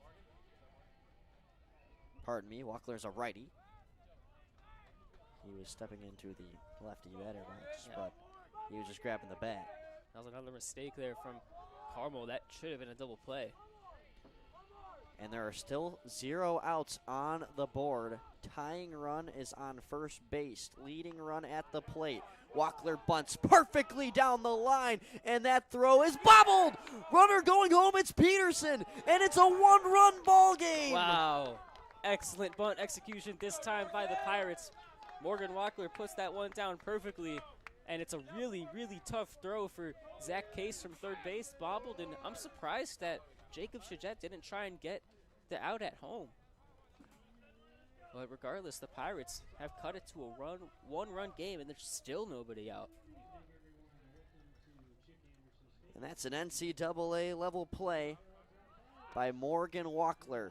Taking off for second and making it in time also is Wackler. Wow, and that was, I think, a bunt play that had the runners moving that Hauser missed on, and still the Pirates end up being okay. The throw from the catcher was very low and slow and allowed Wackler to just get a stolen base. The tables have turned. Leading runner in scoring position. Hauser fouls this off his left leg. It was a 1-1 count.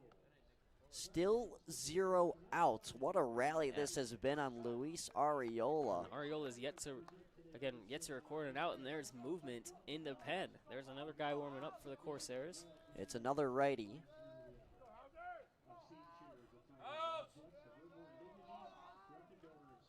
Here's the pitch. Hauser fouls it back. And it's caught by Carmel's manager. Bare hand grab. Nice grab.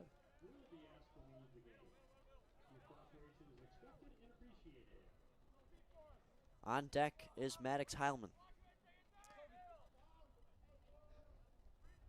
For now, it's a 1-2 count to Jack Hauser.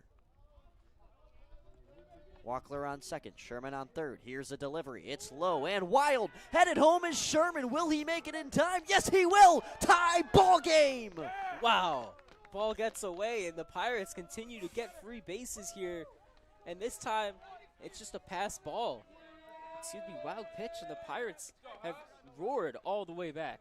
You know, they've been putting the ball in play a lot in this game, and they finally, you know, well-deserved get their runs.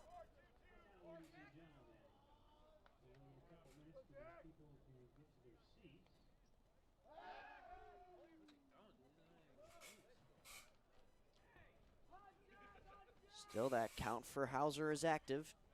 2 balls, 2 strikes. A 4 runs and counting inning here from the Pirates. No outs, and the leading run is at third. Hauser takes strike number 3, and he'll be retired as the first out from Luis Arriola. Yeah, the late call. Right at the bottom of the zone, and umpire rings him up.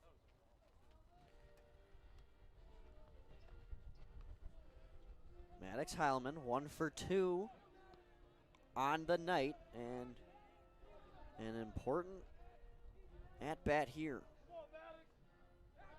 Arriola will look back to third, and Wackler will sidestep his way back onto the bag. And I don't understand the pickoff there because Zach Case, the third baseman, is not anywhere near the bag. So if that ball gets away, you're giving up another run, and there's no chance of getting out there because, I mean, the third baseman's literally on the corner of the grass and the dirt.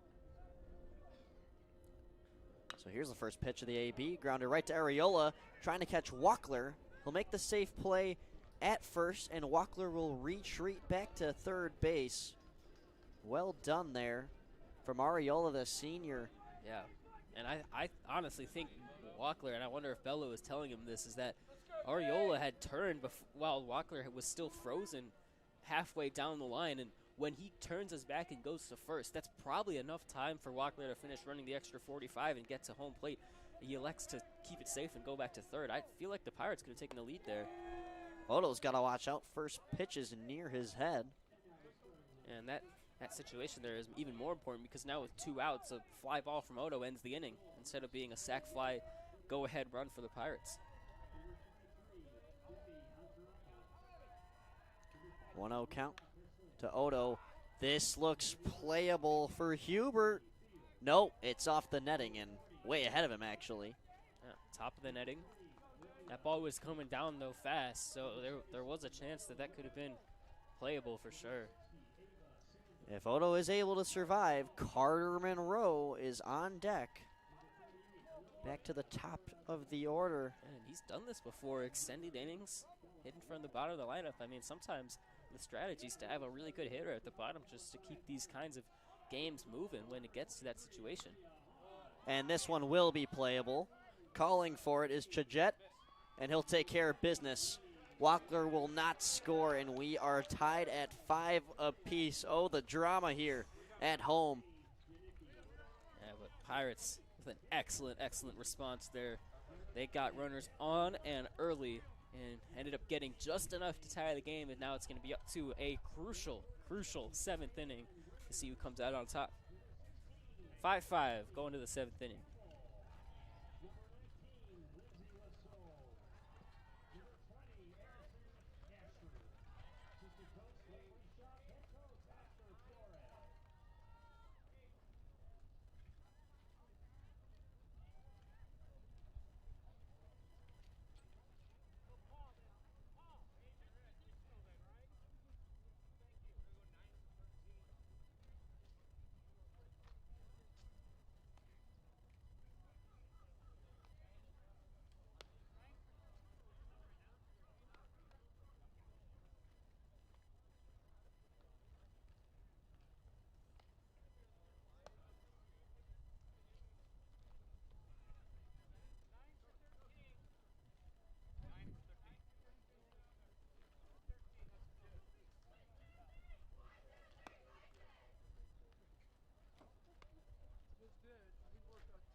We have a pitching change for the Pirates in the top of the 7th inning. Thankfully, unlike the Cary Grove game that we broadcasted just about a week ago, we will be having the 7th. Yeah. So that's a nice artifact that this game will not end on a tie, maybe. Ian Sherman is now in for the Pirates. Yeah, so Sherman in the Pirates' lone win so far against Vernon Hills. Vernon Hills came in late in the game and threw, I believe, 3 really good innings. I can't remember if it was 1 run allowed or no runs allowed, but came in and shut the door and allowed the Pirates to come back a couple times, and they end up getting the dub in that game. So that's strike 1. Up at the plate, first AB of the day, Hayden Martinson, the sophomore. He's 0 for 5 up to this point, and that catches the first base umpire off the knee. Maybe the chest looks like he's all right. You know, in this weather, you got some extra coats on that can help deal with that contact, but it's in foul territory, so foul ball. Martinson on the season, 0 for 5 with a walk. And he's put under the spotlight here in the potential final inning. Trying to get some vengeance after the Corsairs outscored 4-1 in the 6th.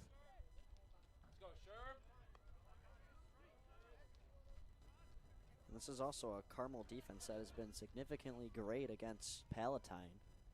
This is the most runs that they've led up to Palatine in 8 years.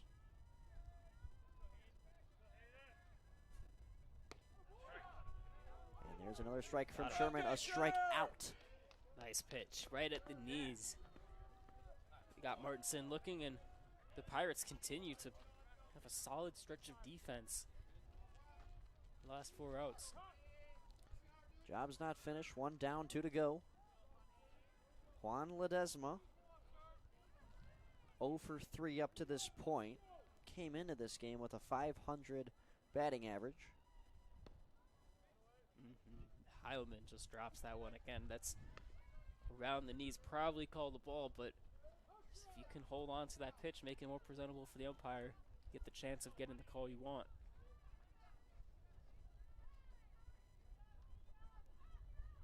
Sherman fires, and that will... Going away. Yep, well and away. Ball number 2.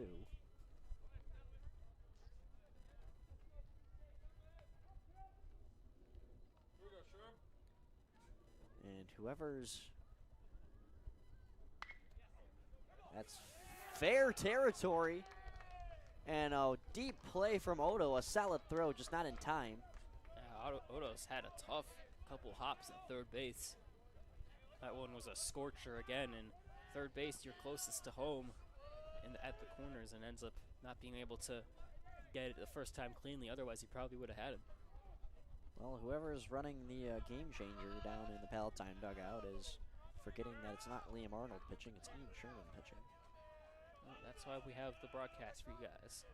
Step up from game changer, but we still use them to help us out.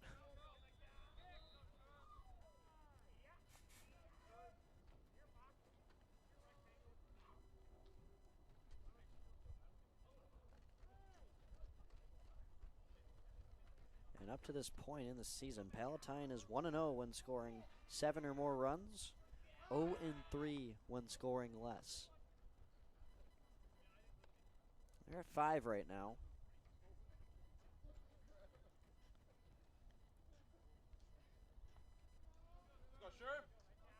Swing around his bat is Curry. 1 out here. This one's outside. Good pick from Heilman again there. Keeping runners away from that scoring position is going to be crucial. Obviously, with the momentum the Pirates have, they would like to go into the bottom of the 7th needing only a run.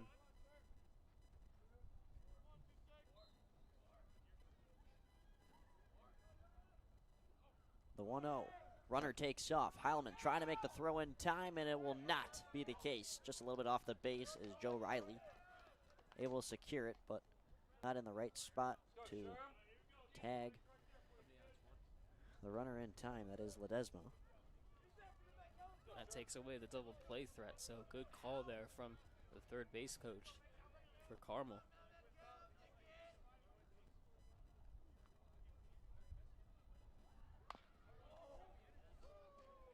And this one fouled off. 1-2 count now.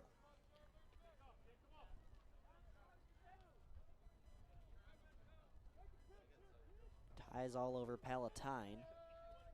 5-5 on the baseball diamond, and right behind us, girls lacrosse kicking off 0-0 between the Pirates and Bison. Sherman looking for his second strikeout, and the second batter that he's faced, or pardon me, third.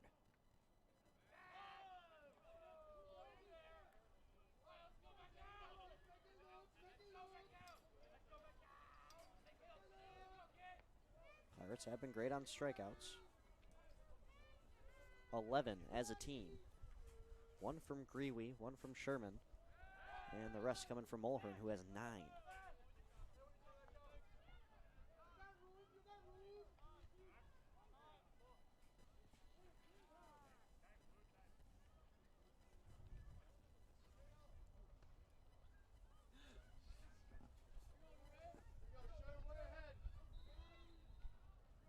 And we had a umpire's timeout there as the ball keeps coming into play from the bullpen, I think. Or no, that's fouled off from the freshman game. And Hauser tried to throw it over the fence, and he hit the fence. Oh, Bellows not gonna like that.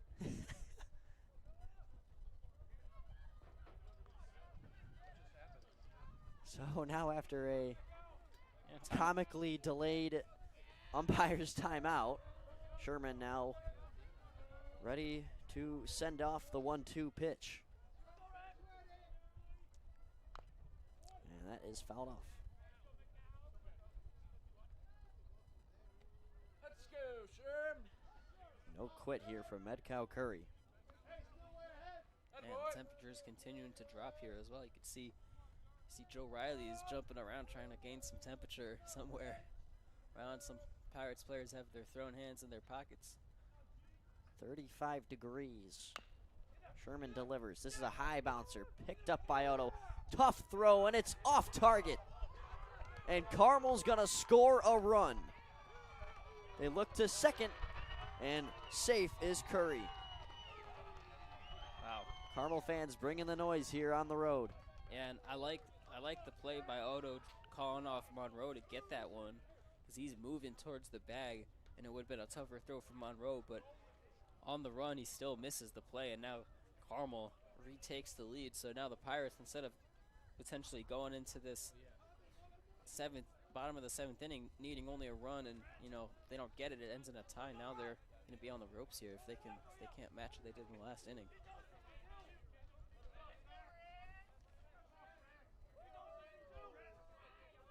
Carmel has now scored a run in 4 consecutive innings.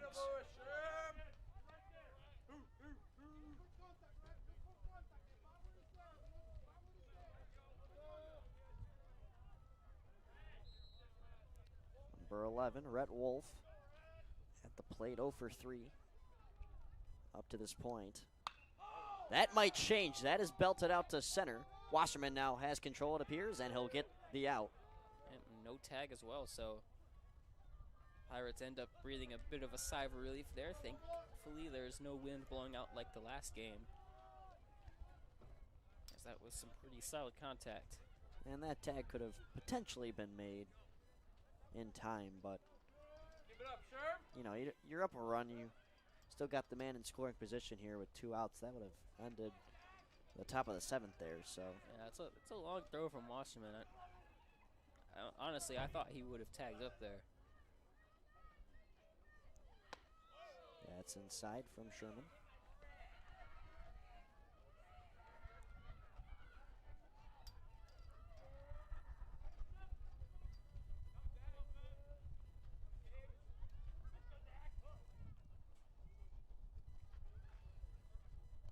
Sherman firing pitch number 16 of the day for him, and it doesn't go as planned.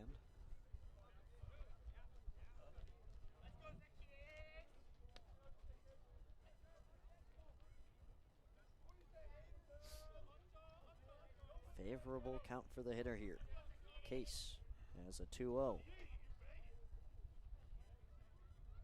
Sherman looking for a strike here. And off speed is ruled a strike, 2-1. And we could hear pitching coach Miramontes' voice. He said, "Atta boy." Right as that pitch was in mid-fight.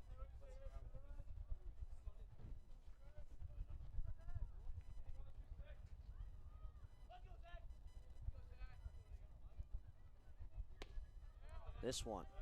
Low. No, they it to gave him the strike. The delayed call strikes again. Yeah, I thought I heard some appraisal from Miramontes again there. I just couldn't tell. We're going to look for Miramontes' voice instead of the umpire signal now because it comes quicker. Big 2-2. We'll see what Miramontes calls. And that will not be strike three. Instead, it looks to be a base hit right in between left and center. Runner scores again for the Corsairs, 7-5. And it'll be a stand-up double for Zach Case, who gets his first hit of the night, now 1 for 4. That ball was absolutely hammered to left center field. And the Corsairs have really picked up the pace here. Got a couple doubles down the stretch in the last couple innings. And that one scores another. So 7-5. Definitely would not give up on the Pirates here. They have scored a run in their last 2 innings.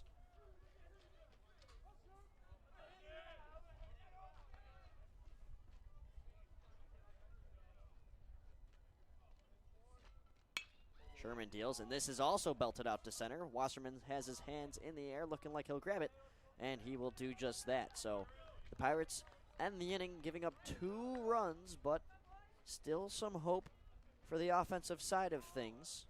5 runs through 6 innings. We'll see what is planned for the finale. Bottom of the 7th coming right up.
Palatine Pirates first goal, scored by number 19, Lindsay Lusso.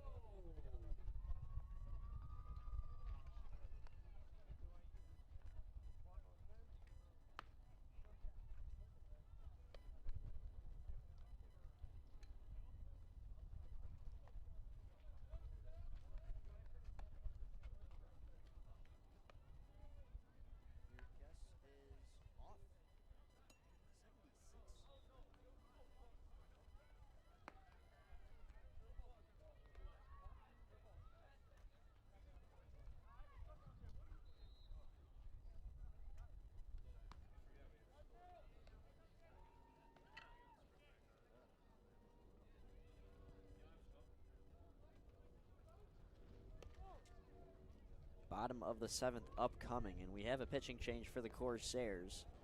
Stepping onto the bump is Jacob Chajette, who's played first base for the entirety of the game until getting the pitcher's nod now. And it'll be a battle of the 2-3s as Carter Monroe, the righty, steps in. Corsairs with another righty pitcher. And that one's low. From the 6'4", 190, Jacob Chajette, 18 and a half years old. No commitment yet, but does have a prep baseball report account, so maybe he's still undecided. As he's got Monroe on a 1-1 count so far.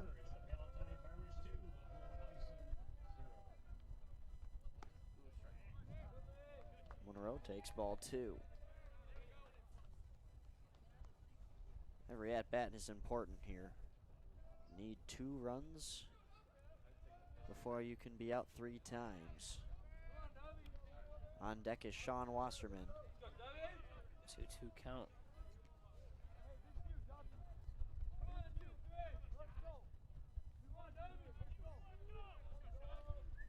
Monroe's 4 for 9 up until this game, where he's been 0 for 3 so far. Still trying to catch his groove at home. Saw a spark of it there, but it's fouled back. Monroe stays alive in the 2-2 count. Trying to avoid being the first retired here.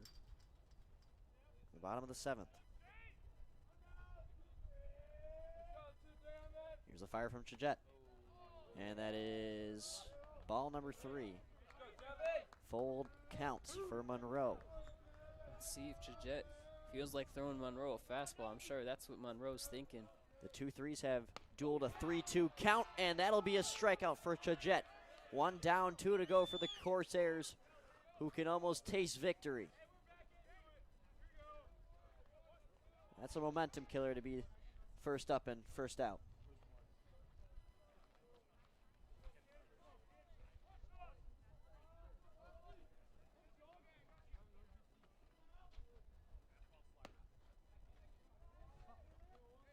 All 1 there for Wasserman. He's 1 for 3.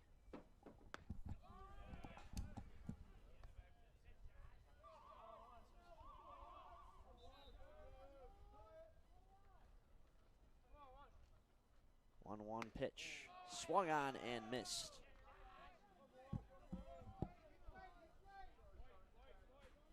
Two 1 count.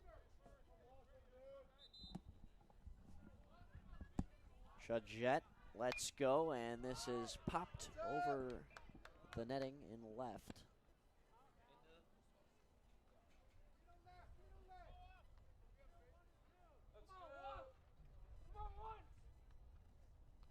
We'll try again. Wasserman puts us into play. It looks like it'll drop in the gap. No, diving in fashion. Rhett Wolf gets out number 2. And the Corsairs even closer to potentially grabbing their 2nd win of the season. Great catch there, sliding into center field from right field. It's Rhett Wolf. And, I mean, there's nothing much you could do about that if you're Wasserman. He just put that ball in play. Probably as a base hit most times, but a great play there. And it's Liam Arnold, who entered late into this game. He's had 1 plate appearance, and he walked.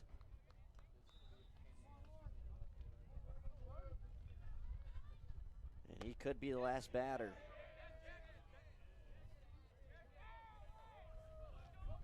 Check swing is A strike. ruled a strike. And this could be it. 0-2. Chajette looking to finish the game, and he'll do just that. Corsairs win.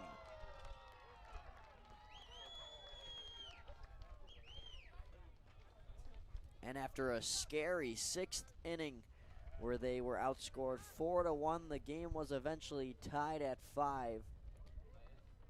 They find new life in the top of the 7th, and they're able to be victorious on the road as they win this one by a score of 7-5.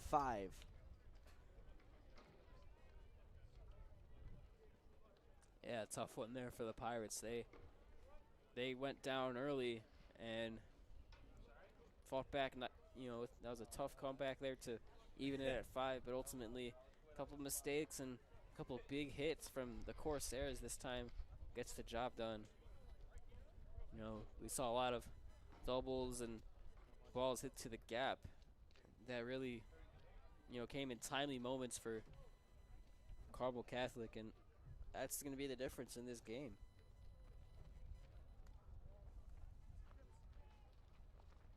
So the Corsairs now bring their record to 2-1 after being 0-1 to start the season.